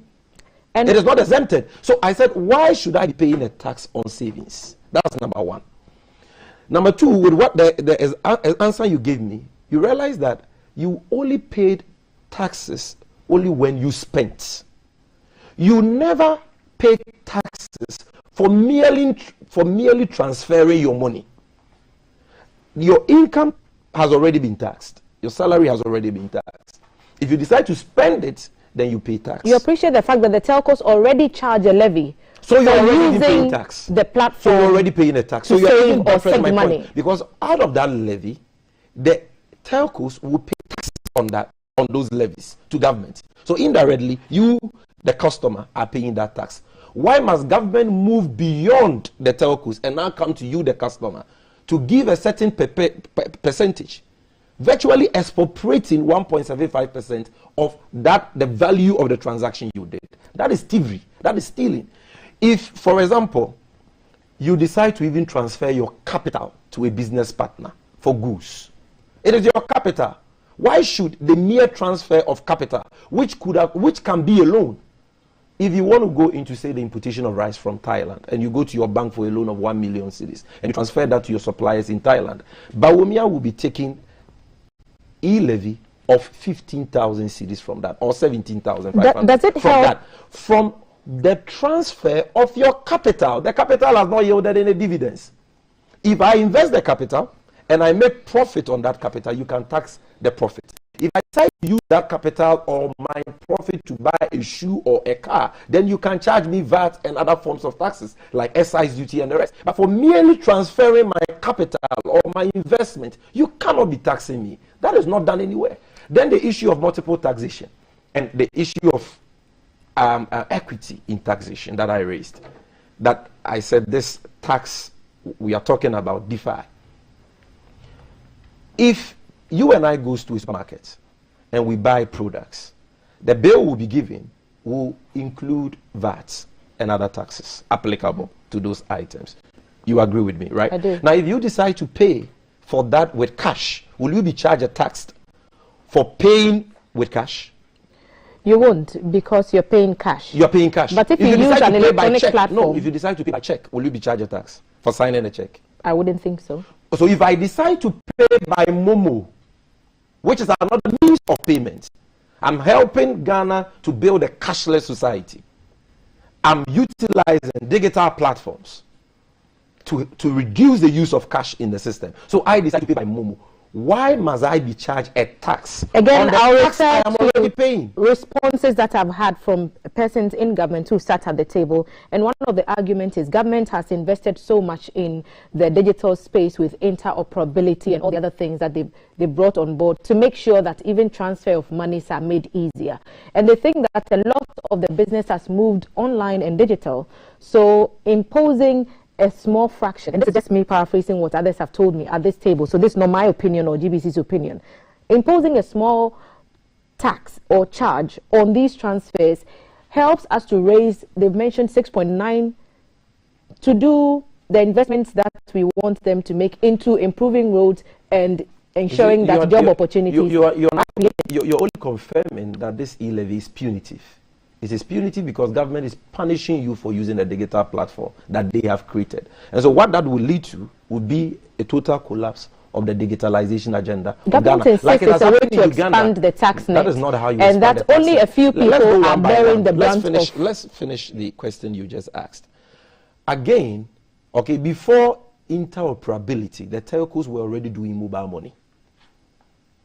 And if you did an on-service transfer, say, from a Vodafone number to another Vodafone number, you were not going to be charged a tax. In fact, it is still free to transfer money from one Vodafone number to another Vodafone number, or from one Airtel Tigo number to another Airtel Tigo number. Why is government charging you 1.75% for such a transaction when the telcos who even built that platform are not charging you for that? Yes, government has invested in interoperability and other digital platforms.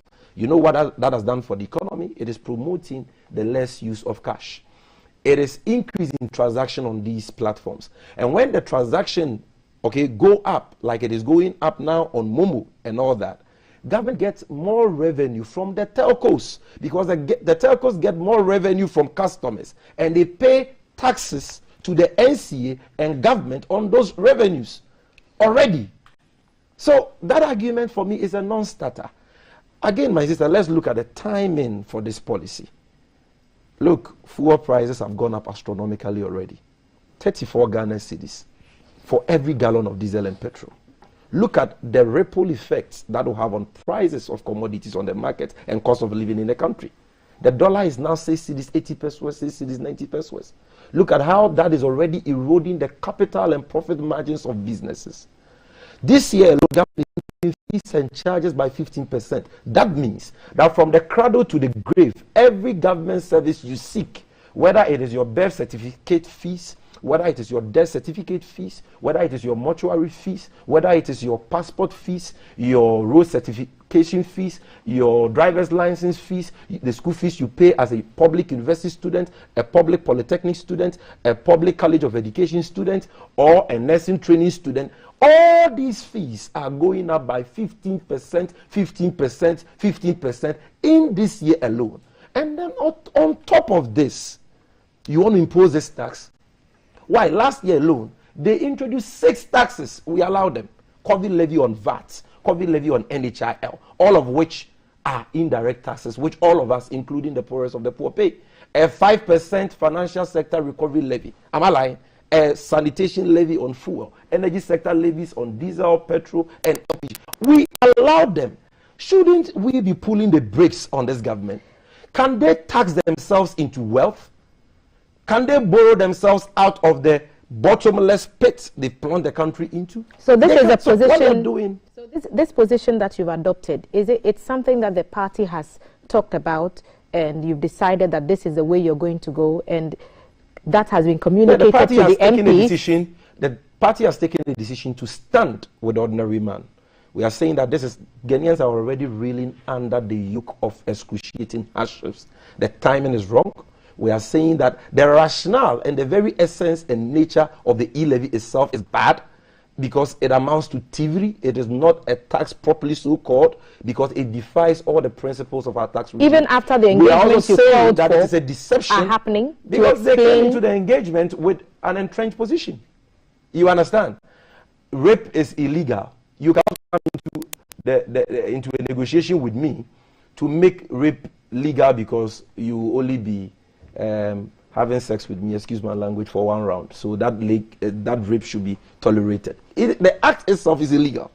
So it is not about the rates. Even a 0.001% E-Levy will not be acceptable because of the nature of it. You know what we did when we were in office, when we wanted to tax Momo and other electronic transactions? We introduced VAT on the fees that the telcos charge their customers. And so if you transfer 1,000 Ghana cedis on MTN Momo, and MTN charge you 10 Ghana cedis on that, we ask MTN to pay VAT of 17.5% on that 10 cedis, the fee, not your money, not the transaction value, to government. MPP said, no, this is too bad. Even the fees should not be taxed. It will make people poor, and remove that VAT. Now, how can you now be taxing the fees and taxing my money at the same time? It is not right.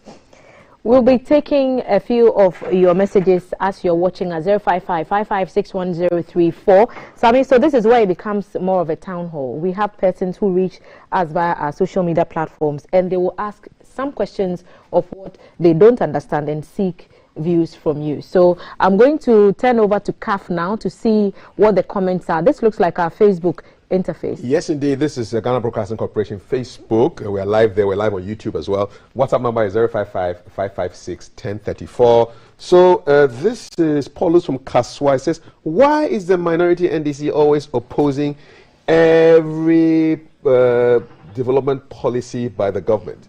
They want to know why should I answer? You are opposing everything. That's one question. I was going to go to my WhatsApp, but my WhatsApp has disappeared. And so I'll bring it. So yeah, you can answer that question. Oh, okay. Wow, those look like a ton of messages. I've already explained to you that last year alone, this government introduced 6 taxes. We allow them.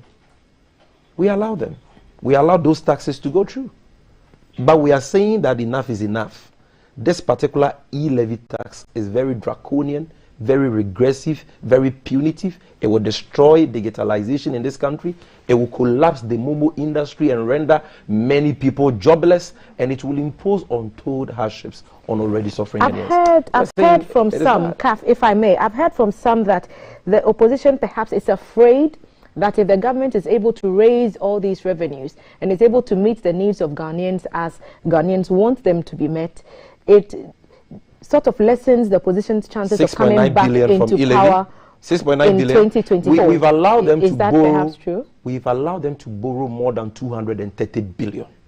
That could not threaten our chances of re-election in 2024. We allowed that. They could not build roads. They could not create jobs. They could not do anything meaningful for the benefit of Ghanaians with borrowed funds of more than 230 billion. They've had already tax revenue of more than 200 billion in the last 5 years. They could not transform Ghana. And you think that 6.9 billion can threaten our chances in 2024?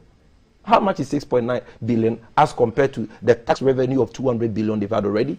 Or the borrowed funds of 230 billion, all of which they have wasted on consumption, profligacy, and corruption.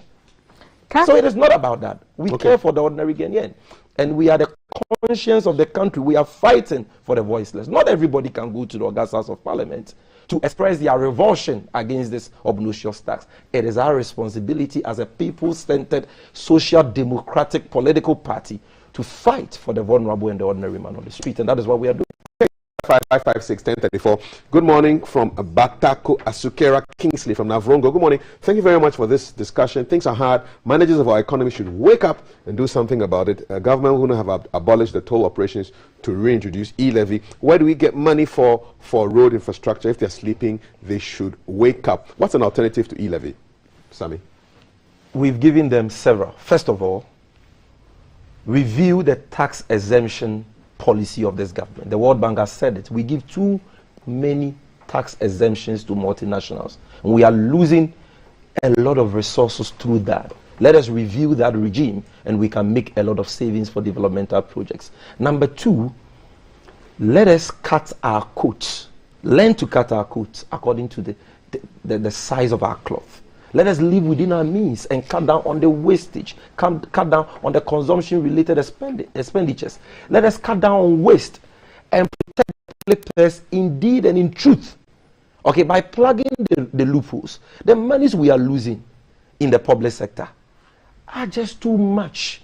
If we had reduced that by even half, 50% in 2020 alone, we lost to 12.8 billion in the running of public boards, corporations, and statutory bodies alone. If we had reduced that figure by just half, the E-Levy would not be necessary, because that would have saved this country almost 7 billion or even more. You understand? So these are some of the things we need to look at. And even if on top of that you want to introduce a tax measure, we are not saying you cannot tax Ghanaians. All governments will require taxes to run the country. We are saying that taxes should be progressive. The taxes should make sense. Let's look at the extractive industry. Let's look at the kind of monies mining companies are making there. Let's look at how our mineral resources are being exploited by the multinationals for the benefit of their countries at the expense of our people. Can't we look at the possibility of introducing some taxes there? Must it always be the already impoverished Ghanaian paying all these obnoxious taxes? So these are alternatives we have given the government, but they want to go for the low-hanging fruits. They want the lazy approach. E-Levy, everybody is doing Momo. So we will now go into their Momo account to expropriate 1.75 or 1.5% of that. That is stealing. You are not being creative about revenue mobilization. And if you want to expand the tax net, okay, already in Ghana we all pay indirect taxes in the form of VAT.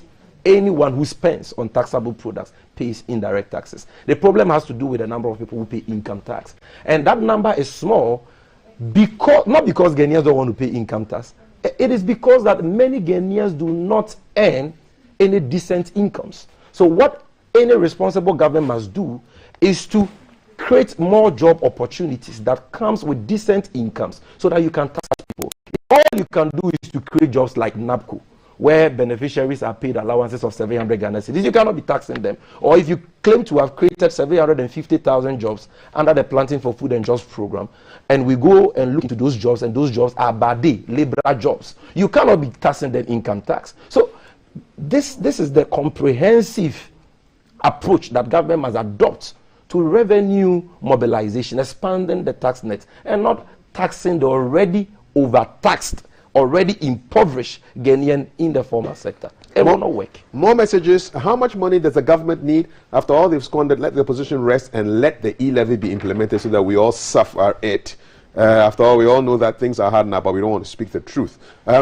If the E-Levy is passed, Sammy, what happens? What will happen is that government will have the opportunity to collateralize receipts from the E-Levy to borrow more and to further worsen our debt position. Today our economy has collapsed. Oh, don't look at me like that, because that is what they did to the GET Fund. You've not heard of that. They've collateralized the GET Fund for a 2.4 billion Ghana cedis loan, which will pay in the next 10 years.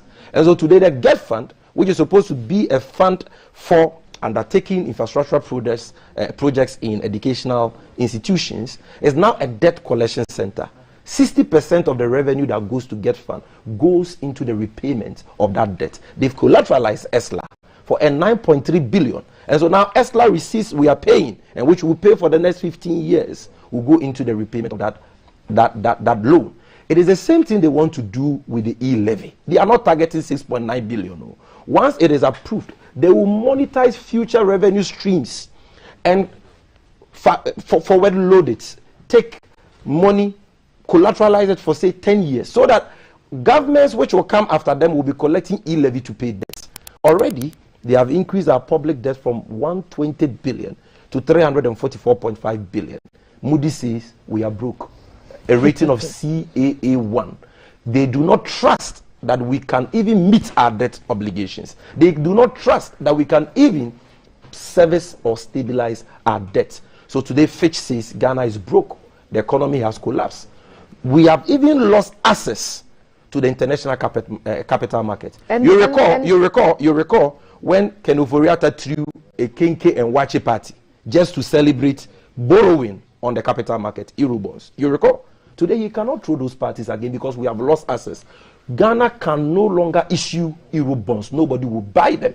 The argument I've heard from some quarters is that the economic situation is dire for many countries everywhere, and Ghana is no exception. Okay, so let's check our neighbors. Let's not go far. Because of COVID. Let's check our neighbors. If I may. Okay. And the other suggestion is the opposition just wants to make this difficult for the party in the House of Parliament, because they know that government numbers and the opposition numbers are very much at par, and so there's some dealings going on there. I want us to move from the E-Levy and transit quickly into... Gave us to champion the welfare of Ghanaians. We had only 106 seats in 2016. In 2020, Ghanaians gave us 137, aside Techiman South and yours, which we believe we won.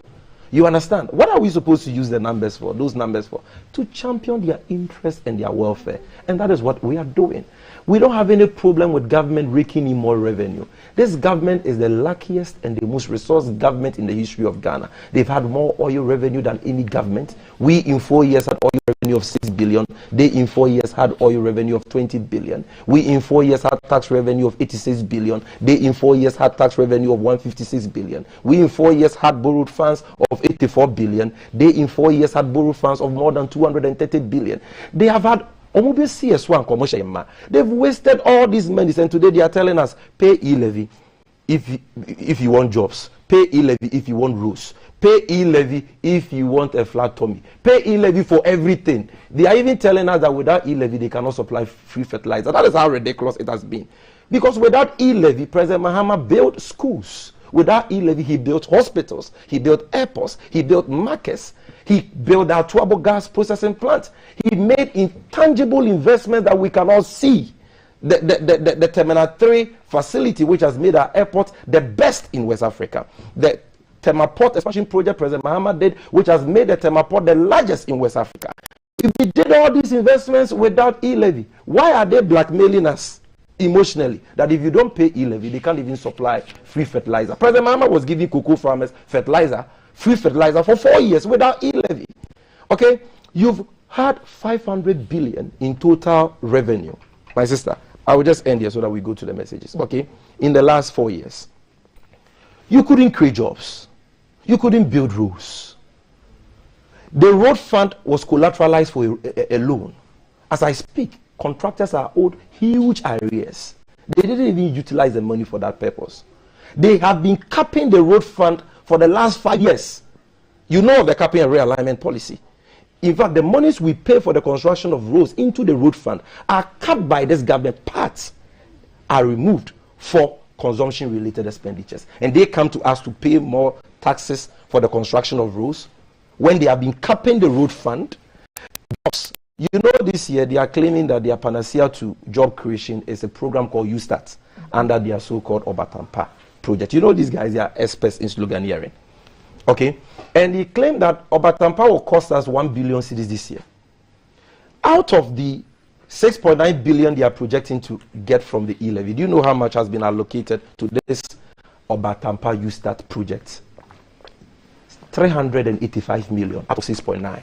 That is just about 5% of what they are expecting to get from the E-Levy going into their so-called flagship USTART project. So where will the 95% of the proceeds go?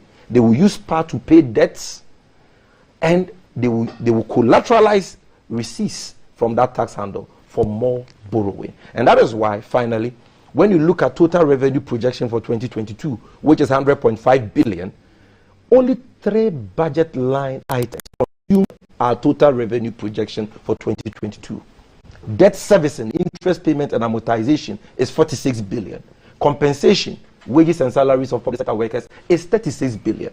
What is left is not even enough for statutory payments of 31 billion. We must borrow for statutory payments. We must borrow for capital expenditure of 16 billion. We must borrow for goods and services of 9 billion. They have destroyed Ghana. They have destroyed the economy. So when they tell you that pay E-Levy for developmental projects and jobs, they are lying to you because they don't even have enough to pay workers and to service our debt. Let's see what the viewers are also still telling us across our WhatsApp platform. Okay, so please put your names, but it says, please, Sammy, just leave MBB to do it.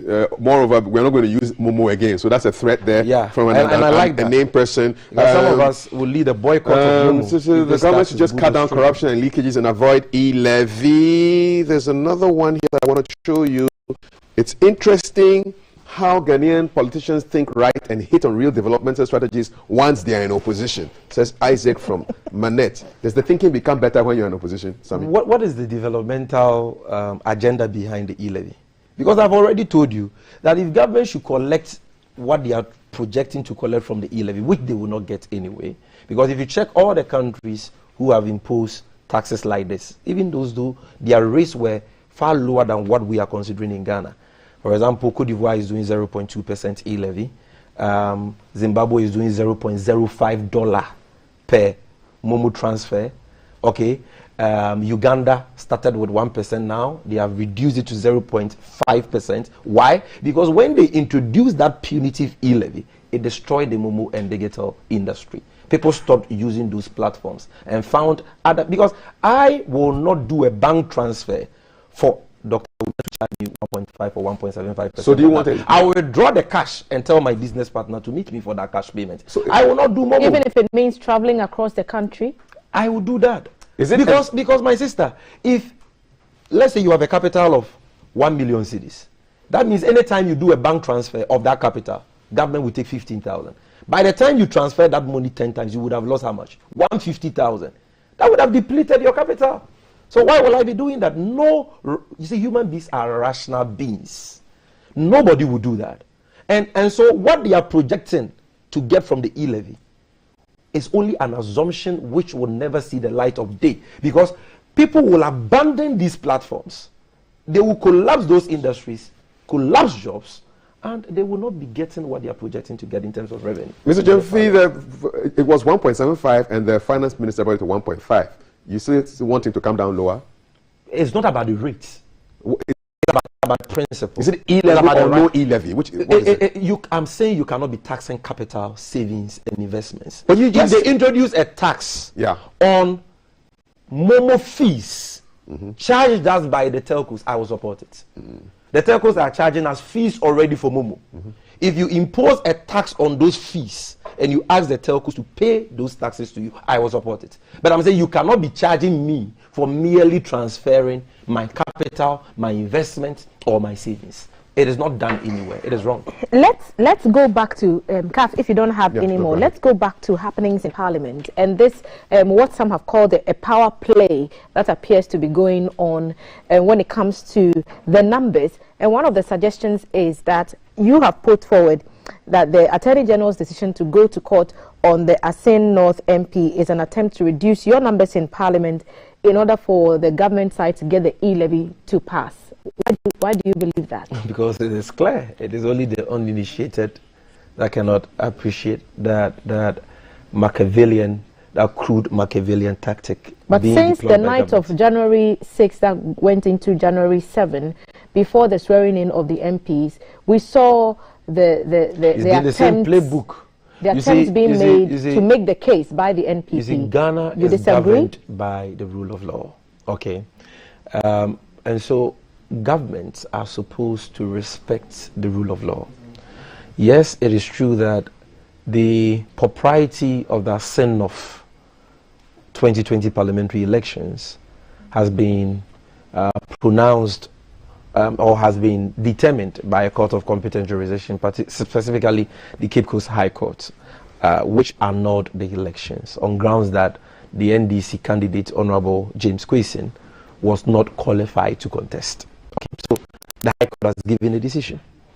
But in accordance with law, that decision has been arrested and suspended by the filing of an application for stay of execution by lawyers for that Asin North MP. Let's water it down a little bit. A court has pronounced a certain judgment on a case. And it's expected that that judgment will be executed. But then another court is petitioned and the law allows a party who stand to lose or to be affected by the execution of such an order to apply to the Court of Appeal, which is a higher court, for stay of execution. And so the Asin of MP filed an appeal, okay, and pending that appeal filed an application for stay of execution. Both applications or both processes, let me put it that way, have not been heard or determined by the Court of Appeal. In fact, there is an element of the case which, in the opinion of Honorable Kwesing and his lawyers, borders on the interpretation of the Constitution, and which, in our opinion, is a preserve of the Supreme Court of Ghana. And so we've asked the lawyers have asked the Court of Appeal to refer that matter accordingly to the Supreme Court. The Court of Appeal has refused to do so, and so lawyers for Honorable Kwesing have invoked the original jurisdiction of the Supreme Court to intervene in that matter. So there is an appeal pending in the Court of Appeal. There is an application for stay of execution of that order given by the High Court, the High Court of Cape Coast, pending in the Court of Appeal. Then there is the Supreme Court action, which comes off tomorrow, 8th February. And so any government that believes in the rule of law must do the honorable thing, the reasonable thing under the circumstances, which is to abide the decision of these higher courts on these issues. Why are they trying to abuse the court process? What they are doing is very prejudicial to the Court of Appeal and amounts to contempt of the Court of Appeal. The Attorney General is doing the Attorney General and Minister for Injustice, who is the brain behind what is going on, because he knows that the matter is before the Court of Appeal. He knows that the matter is before the Supreme Court, and the issues, okay, that underpin the injunction they've sought to file in the Supreme Court, and also the criminal charges that they've sought to bring against the Honorable MP are all sub judice. They are all sub judice, meaning they are pending. They have not been determined yet. Perhaps they are privy to new information that you may not know about. Hence, which new information is what? To accuse the MP which of new perjury information? And forgery. Somebody applies to be a member of parliament. His application is challenged. His nominations, okay, is challenged by concerned citizens of ASEAN North. The EC sets up a committee to investigate the challenge and determines that the MP is qualified to contest. He's allowed to contest. He goes into the contest, wins the election. And after the elections, the police and government says that you deceived public officers. You've committed perjury.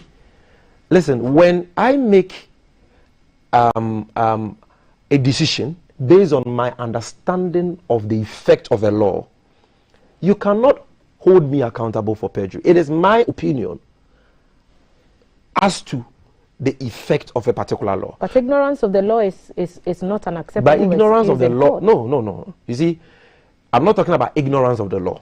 There are two schools of thoughts. The Attorney General says that and government says that to be qualified, to be eligible to qualify as a contest as an MP, if you are a dual citizen, you should have renounced your citizenship of that foreign country, okay, before you file your nominations. We are saying that no, that is not what the law says. We think that the law actually say that you should have renounced your citizenship of the foreign country at the time of the elections.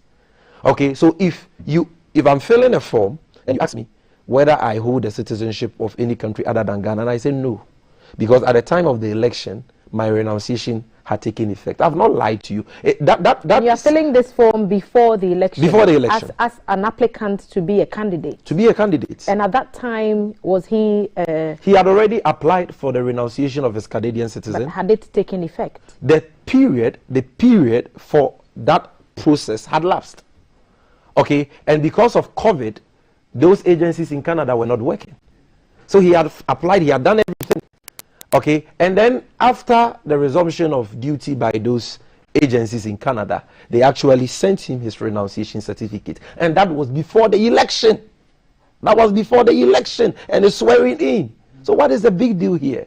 They are only trying to use state institutions like the police, okay, and other surrogate groups to reduce our numbers in parliament through these frivolous, actions, so that they can push the E-Levy through. That is the game plan. We know that, and that is why we have served notice that we will resist any such illegal attempt to reduce our numbers in parliament. In parliament, for purposes of the passage of the obnoxious E-Levy. We will not allow that to happen.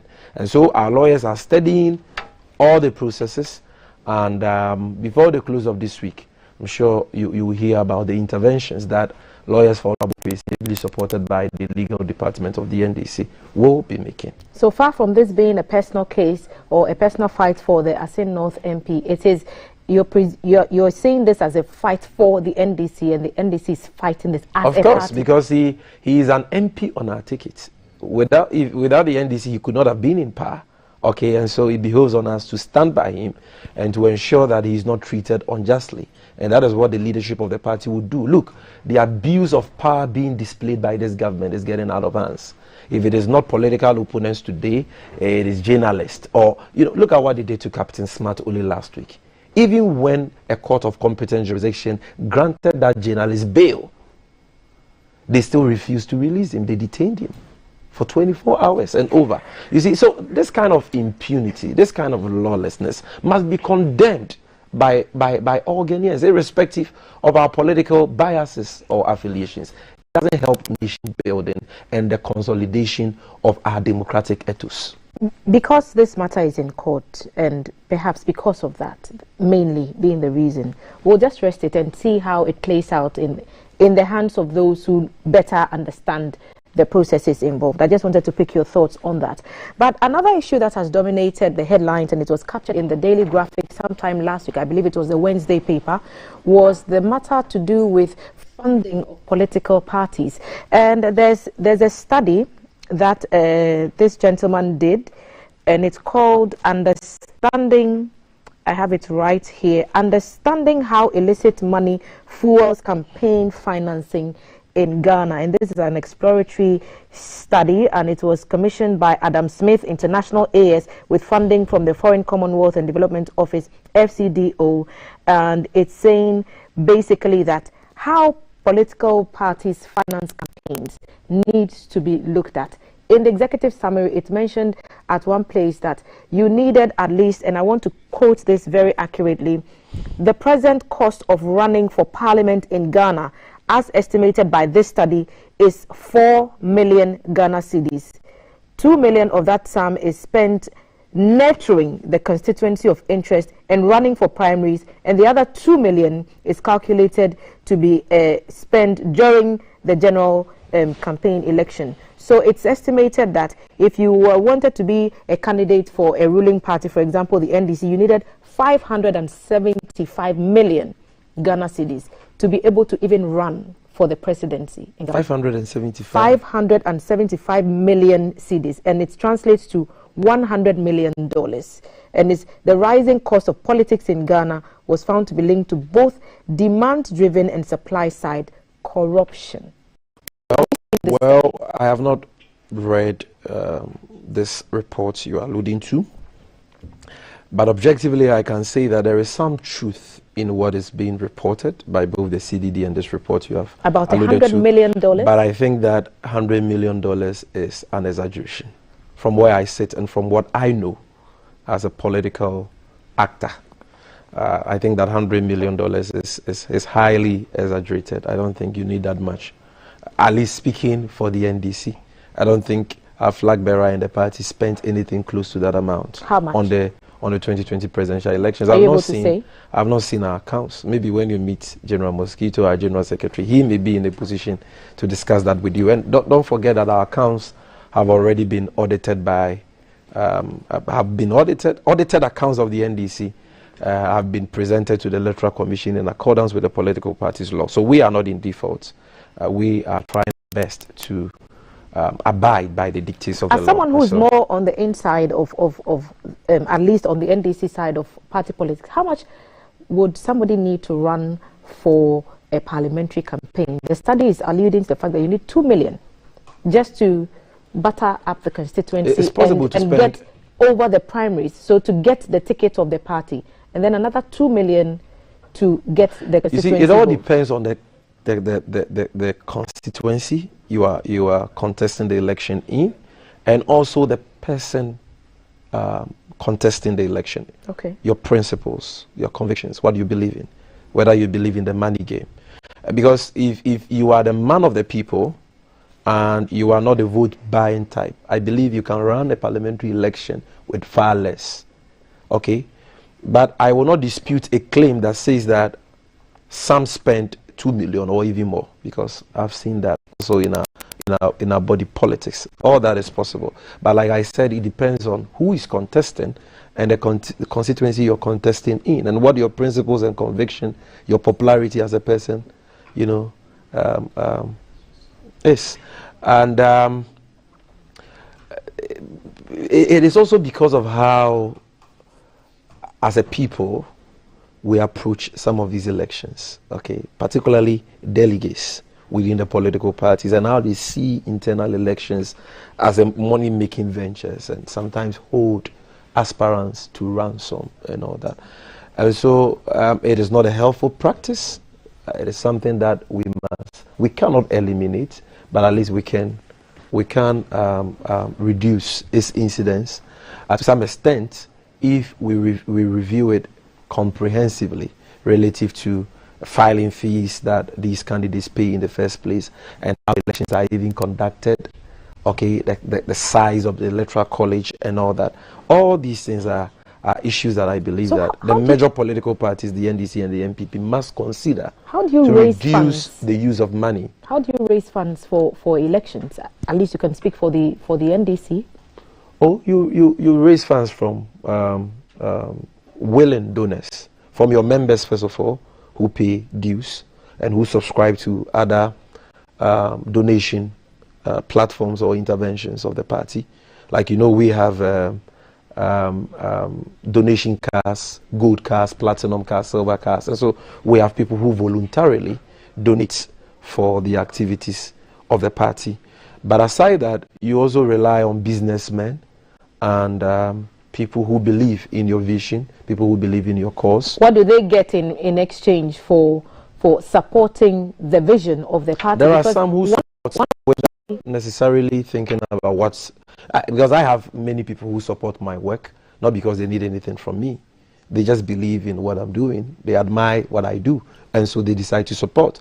Okay, others too may have business interests. If those interests are not illegal, I see nothing wrong with that, because all across the world, businessmen finance political parties to also further their legitimate business interests. And so to the extent that the laws of these countries will not or are not being breached by such interest, I do not have any problem with that. The report, you said you haven't read it, so perhaps we will not engage on a much deeper level, but the report did allude that it's because of some of these interests of these businessmen who finance political parties that raises questions of corruption. And so perhaps you are forced to offer contracts and other concessions to those people when you come into power, if you do come into power, to make up for the award the of the contracts are done in accordance with law, if the public procurement law is followed, if there is transparency in the award processes, there is competition and all that, and that financier ends up as the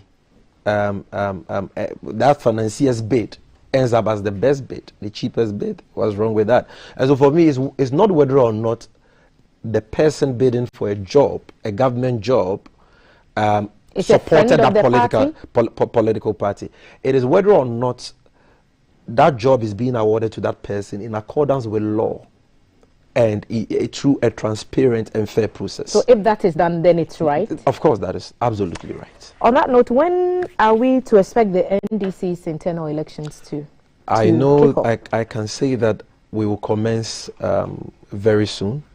All that, because we must elect new branch officers, new constituency executives, and regional and national executives in this year, 2022. And so very soon, the party will be announcing a timetable for these elections. And so, when do you expect us to have our internal elections? I would say, starting first quarter of 2022. But let's expect a more express timetable from the party in the coming weeks. Sammy, thank you for making us a part of your morning today. We are grateful that you honored the invitation, and I'm sure we'll have you back when we need you to speak a bit more on issues relating to the party and governance in general. Anytime, and thanks for having me. Mr. Sammy Jemfi is Communications Officer of the National Democratic Congress, and he's been speaking to us about issues surrounding the E-Levy and the Asin North MP and party financing, and hopefully he's answered some of your questions as well. We'll be taking a quick break, and when we return, the lifestyle of the table will come alive with Your World. Valerie is getting ready to have an invigorating conversation after the break.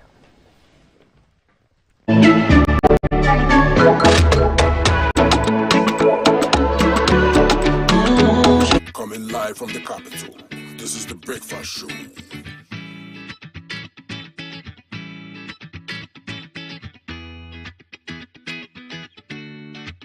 Good morning, my neighbors. Good morning. Good morning, everyone. Good morning. It's a good morning, and we serve you breakfast. Not just any breakfast. Sizzling healthy. Yeah, all the time. Okay, let's take a peek. I brought my spine. There are certain things that we do to help the children with their brushing. And there's much more on offer on GTV Breakfast. You want it served buffet style? On-site restaurant. Complimentary breakfast? Off of your plate chicken vegetables. So in my lifetime, I haven't seen Ghana Black Stars being an African country. Can I show what this person has about? Yes, definitely. Where's the camera? Just stand and turn. So what's your pleasure, Dan Votras, at that time of the morning?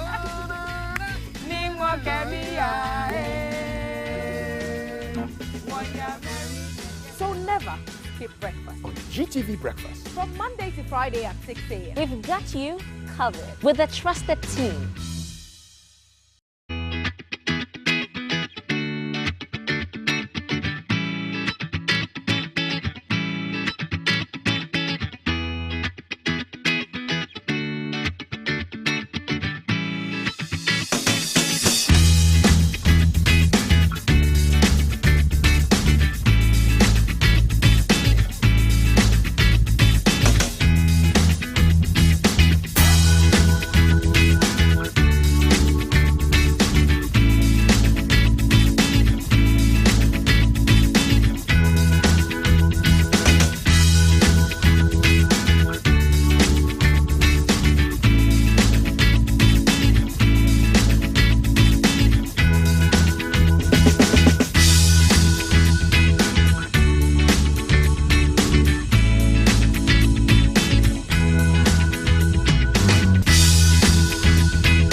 and welcome to this side of the breakfast table. And this side is by kindness of Quick Credit and Investment Microcredit Limited. And they say lending is made easy. We'll be right back because when we come back, we're going to be doing some magic in-house. So here's a quick break.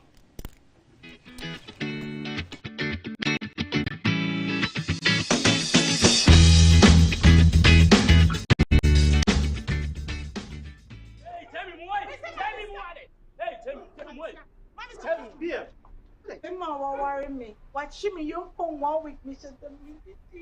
Oh, now, yes, nothing. Senior, name me and you cut down my business is a collapse. I'm out of bounds. So, take quick credit in car. Quick credit? Yes, quick credit. Who Pesica? Eddie Astatia, you may be. Who here be seen Eddie a true Judim. We are government and a private worker. Who Pesica de Atil Hortus. We are Busumi Juma. Who yes, Cadia be been tempers. Quick credit, Bema room, and what you are in Kakaka. Now, and let just some Cassian say, a collateral free loaner, Susu, savings, account opening, and a deposit as MBL. Card 2022 year 1 year Juma now one hour young who need excuse here for quick credit to 03022 00390 and 05969 20833. But quick credit take us out.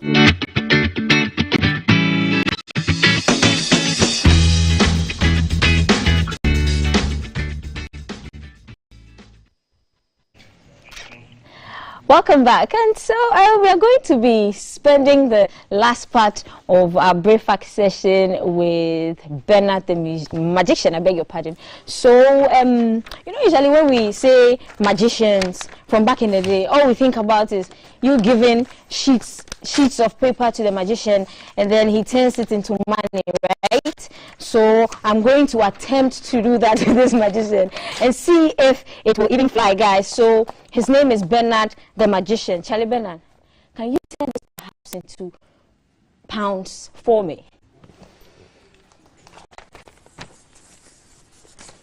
Please, I want the higher denomination, sir. You know what's said? Oh, you are ready? I'm ready. Me, you know, I like taking money here, Papa. There is this triage that says that actually pay Mujadodwa getting sooner from Mano. Ah. Don't worry, you will see money magic. I didn't plan on doing this. Let's see what happens. You can have it back. But for real though, the magicians who actually give us money instead of paper, we'll give them paper. Is it for real? They are just jiving us. Let me answer by saying this. If it's real, Ekufado should call those people to give him more money, actually. So basically, have you seen a magician who is the best? I bet you Madani Sika, like I wouldn't be here. Trust me. I know, right? So on what you said, and when you mentioned our president's name, we plead the faith. Do you want the party to come for you? Me, I don't want the party to come for me. So plead the faith right now. Say you plead the faith. I plead the faith. Thank you. So we are good. Ready? So Bernard, tell us what being a magician is like. I know you get joy when you sort of do tricks and you see the reaction of people's faces. How's being a magician like? It's one of the most inspiring thing I've ever done in my life. It gives me joy, basically. So I'm the type who likes to see people smile. Okay. Yes. Let me just tell you a little about myself, and you would understand why magic. Growing up, we are one of those people where the family, everybody loves everybody and all those things. There is kind of inspiration everywhere. And I'm a very open and jovial person. Yes, I went through the best boys' schools in Ghana, which is... Fancy him. No, I didn't say a school in Ghana. I'm like the best boys' school in Ghana. Fancy him. What, you meant to say Presec? I said Fancy him. Yes, anyways, I went to Presec, yeah. Then I went to KNUST to do electrical engineering. Yeah, all through that, I do a number of things. I teach a lot as well. But I realized that one thing that can connect me with people more is magic. So when I get my deck of cards, I meet people, I do like you're saying, I see their reactions. It just inspires me a lot to make sure that that kind of laughter, that kind of smiles go around in the world. And I think it is. That's nice. So did you study it? Did you learn the tricks online? How did you come by being a magician? Well, a little background story. My dad is a magician. No, do I say is or was? Once a magician, always a magician. Family of magicians, So he used to perform magic to encourage people, especially his church folks, that there is nothing like spiritual stuff. So if you think of deviating from the faith to go and seek help from somewhere else, and please stop it. You see me here with you, we learn the Bible together. I can do something that looks beyond normal. It's not anything magical. It's just a skill he has. So he used that to help people not deviate normally. Growing up, I saw him perform a few times, and I think I was inspired by him. That's why I chose the field of magic. As to how I am able to do this, regardless, the best pianist actually has tutors. King Solomon is the wisest man, but he had counsels of others around him. Yeah, so in the same way, I also look up to people. I learn from them.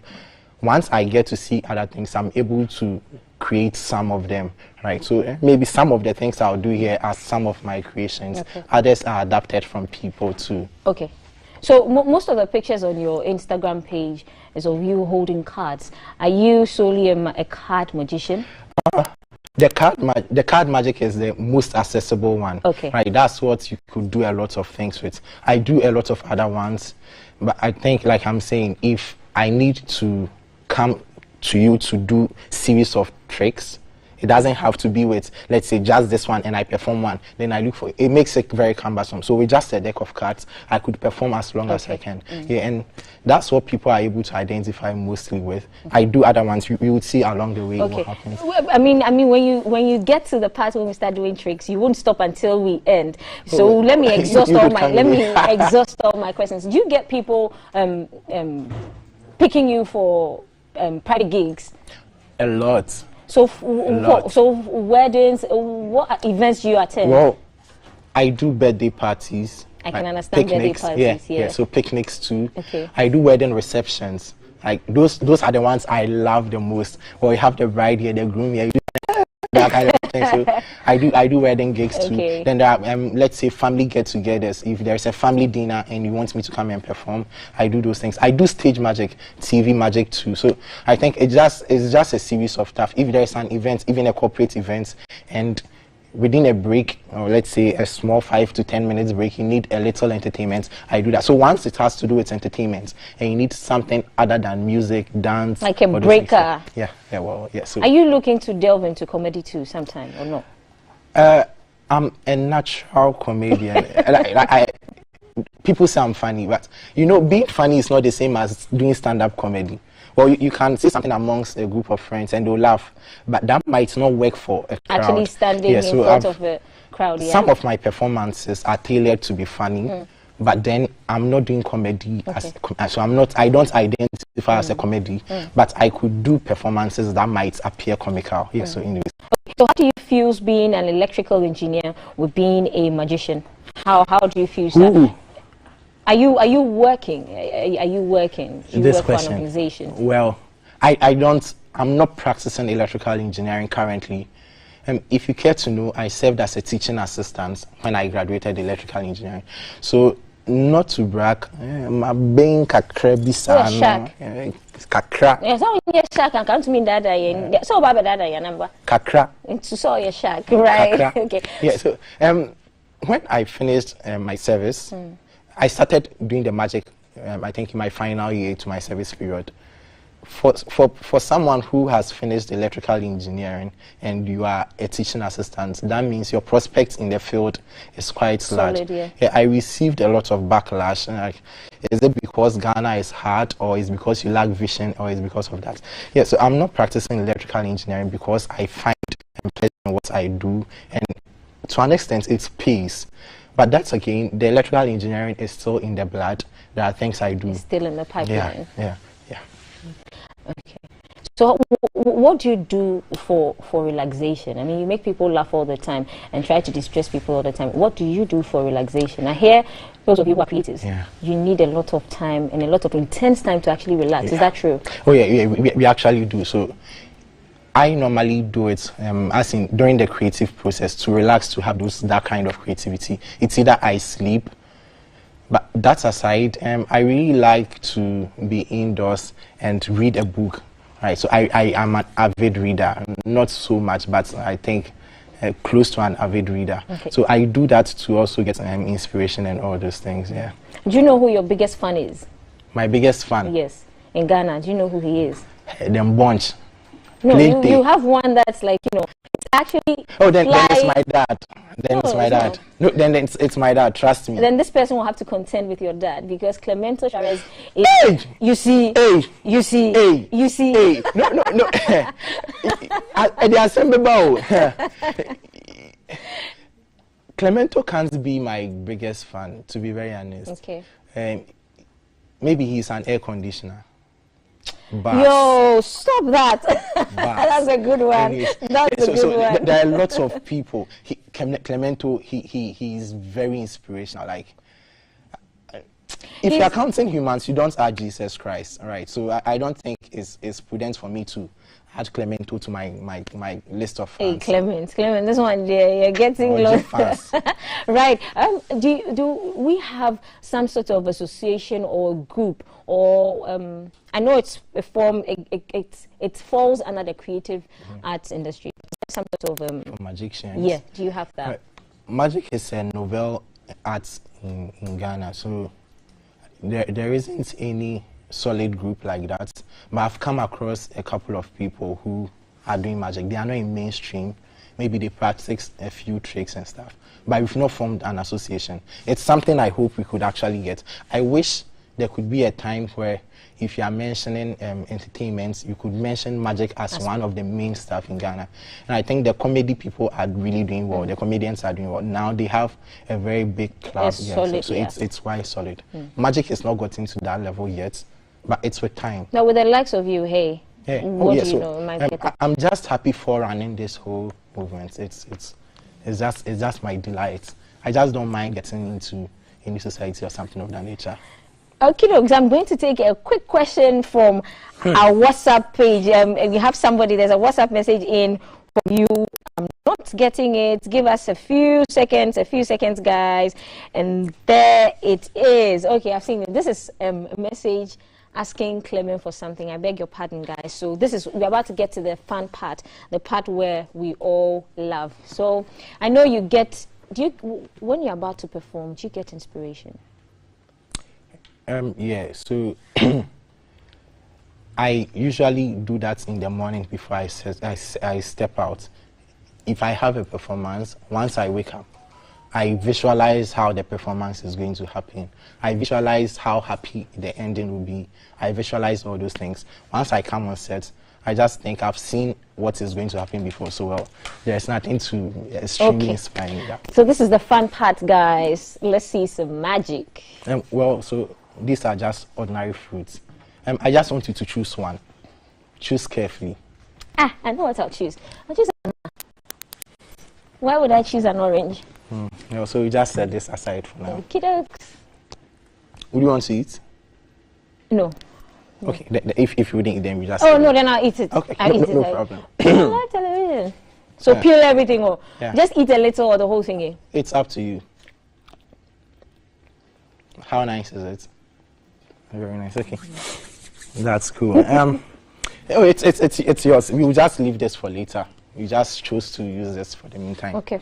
Now we just move on to the first one. It's one of my favorites. Okay. I think this is to advise. Can I finish it? Oh, you can finish it. Yeah.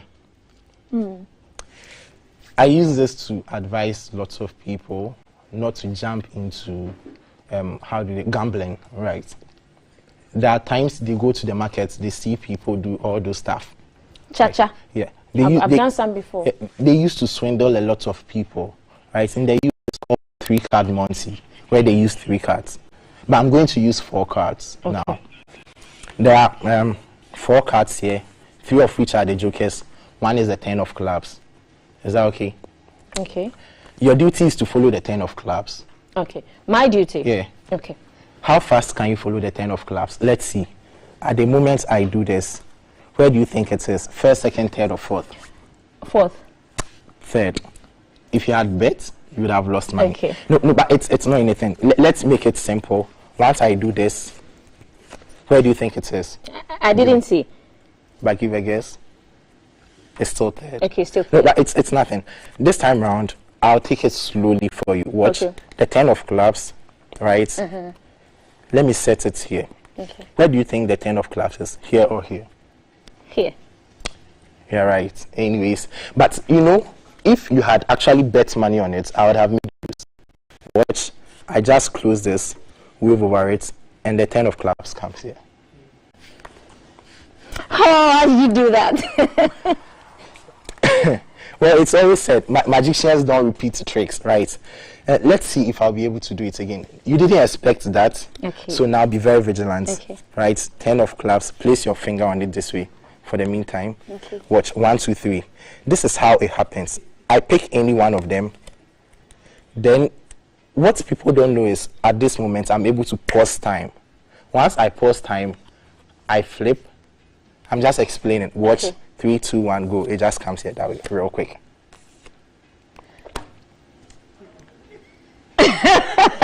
No way. I've been doing this to illustrate, like I said, why people shouldn't gamble. Yeah. Right, and there are times people are really expectant. Oh, if I'm expecting it to be here, it's supposed to be here. If it's supposed to be here, okay. There are times people actually tell me I 10 2 cards over. If that's supposed to be the case, if I indeed 10 2 cards over, we have this situation. Okay. And at this moment, if you are to gamble with me, I can let you bet even $1 million. I have the power to turn any of them to whichever I want. So if you are to bet $1 million, which one do you think is the 10 of clubs? This one. Are you sure? Yeah. What if I'm to tell you to change your mind? I won't change my mind. Okay, so you lost $1 million. But hold on, this is what happens. Like I said, I'm a magician. If you had even bets here, you would still have lost. Wait. No, so hold on. The question now is, where is the 10 of clubs? Yeah, where is it? Because I have 4 joker cards. Go back to where you are sitting. I think it should have transferred from here straight there. Check. I don't know. Maybe in the seat. I don't know. There's nothing here. Are you sure? Yeah, there's nothing here. So there's nothing in my hands. But I'm having a sensation it's somewhere here. Oh, watch. I didn't check in there.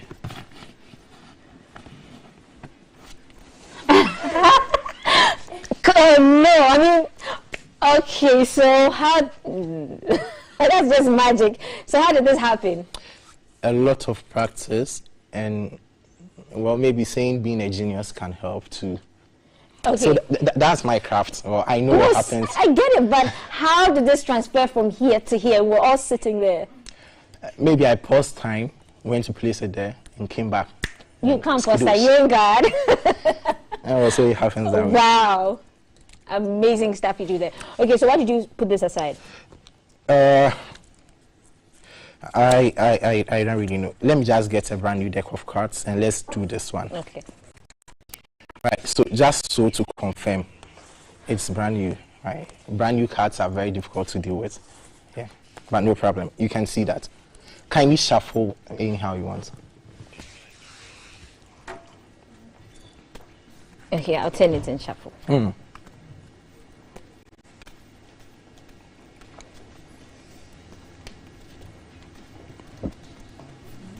Oh, shit. Okay, I think it's that. Right. That's perfect. Well, so all the cards are mixed up now, but I think not thoroughly mixed, right? Usually when I want to impress people, I normally shuffle this fancy way. That's just by fun, anyways. I think if I'm to do 2 more times, it becomes okay. Then there is a very difficult one, that goes like this. Again, it's just actually took like 2 weeks to master this. We are just going to do something real quick. We are going to help select a card at random, right? Okay. You say stop wherever you want, and you select the card. Okay. Is that okay? Sure. Are we good to go? So then again, all the cards are different. Okay. Let's start. Okay, no problem. Kindly say stop wherever you want. Stop. Are you okay? Yeah, man. Are you okay? Yes. Okay. Yes. So pick this card. Don't let me watch. I don't know. I want you to show it to the camera, but okay. Let me just use this to cover my face. Okay, so is it seen? I hope my camera is picking it. Yes. Can I get it out? Yes, you can. Place it anywhere and shuffle.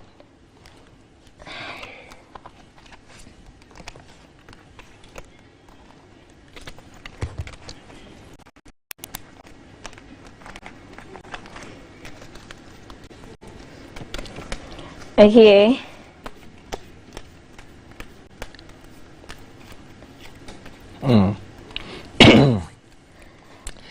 Well, kindly think of your card, and you selected a card at random, you shuffled, and I'll try my best to see if I can find your card. Are you thinking of your card? Yes. Okay, I think I found your card, actually. I think I did. You wouldn't believe, but this is your card. Well, so I just hope it works. Is this the card? Nah. Is it captured? I just want to. Yes, captured, but no, it's not this. You are sure about this? Yeah, I'm sure. Okay, kindly bring your hands this way, and no, open your hands. Place the other hand on top of it. You remember your card? Yes, I Watch. do. If magic is real, we can do this, and hopefully that should be your card. Guys, yes. Okay, how did you do that? That was the card. Yeah, that's my card. So it changed from the king of something Spades. to king of spades to this. How did you do that? I don't really know, but this card was not the one in your hands, right? No, it wasn't. But this is what happens. If I could get a closer shot. Watch this card carefully. It wasn't in my hands in the first place. Watch, but I'm able to go back in time and erase it from there. It's no longer here. It's no longer inside. Now the question is where that card is supposed to be. From the onset, we set this orange there. You chose to eat the banana and reserve this. I brought a knife here. Kindly take and make a cut around the orange. Hopefully that card should travel. Come on. No, I don't know. I wouldn't want to go there. That's just calling a bluff now. Sorry.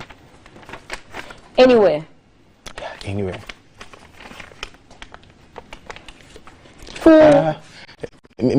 Okay, make sure it doesn't.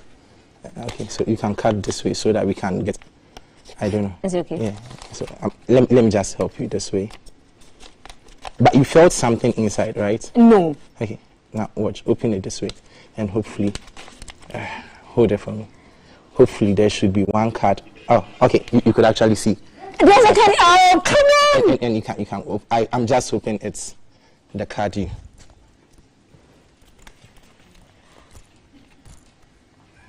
No jokes, it's the same card.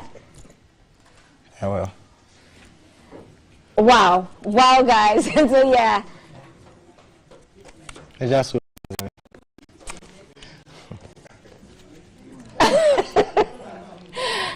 Okay, so I am blown away. I mean, we could have you here for hours just entertaining us. Are you going to show one last trick?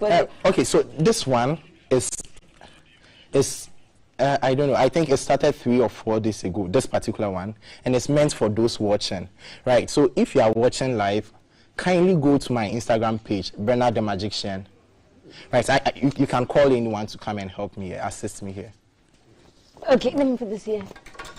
Who do you want to come on set right now? Last trick, I need somebody to come on air. Nana, please come. Okay. She's scared. Okay, we don't have time, so we really have to rush this. Alan.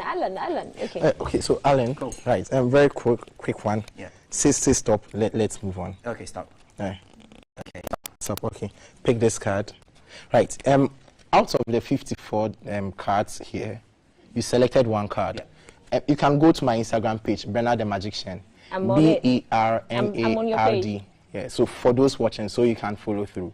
Okay. Bernard the Magician. BERNARD THEMAGICAN. Okay. You've selected one card, right? Check my second post over there. It has my logo. Have you seen it? Yes. That was how many days ago? 3 days ago. 3 days ago. I made a prediction. If you swipe to the left, you see one card over there. Yes. If it really works, that I had a premonition that we are going to select this card today, it should tally with what he selected here. Okay, now let's see. It does. It does. It does. It does. It does. Camera. It does. It does. It does. It does. It does. It does. And you selected the King of Diamonds. Yeah. Wow, wow, wow, wow. Okay, guys. So we've entertained you, I mean, to the hill. And if you want to see more of this and get to know Bernard more, go on his IG page, Bernard the Magician. And then you can, follow him for amazing stuff. Is there anything you want us to know before we wrap up? Yeah, so I think before I came, you even did it. I was there to do something about money. It's impromptu, I don't really do that. But anyone who has 100 cedis notes or 50 cedis, any notes. We move.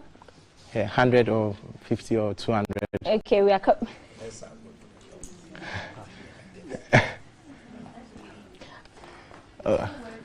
Okie dokes. There we go. Okay. Okay, so what? Are you going to double it? I don't know. I get one. Extra one. Can I reach inside my bag? The higher the better. It's also 50. Yeah. Okay, no problem. Yeah, bring it. They're really the credit. They're really it's okay. It's okay. Yeah. Oh, no problem. So I have 250 cedis note. Right. Let's see what happens. Real quick. I don't know. It doesn't happen always. But let's see. Do you want it to be in cedis or in dollars? Pounds. 6 pounds. Let's see. This was impromptu, so yeah. I just hope it's able to work. Ooh.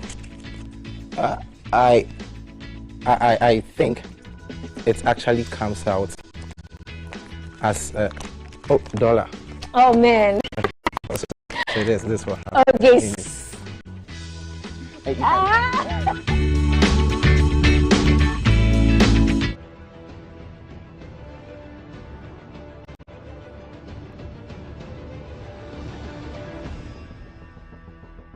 You, as a former member of the committee, you know the consequences.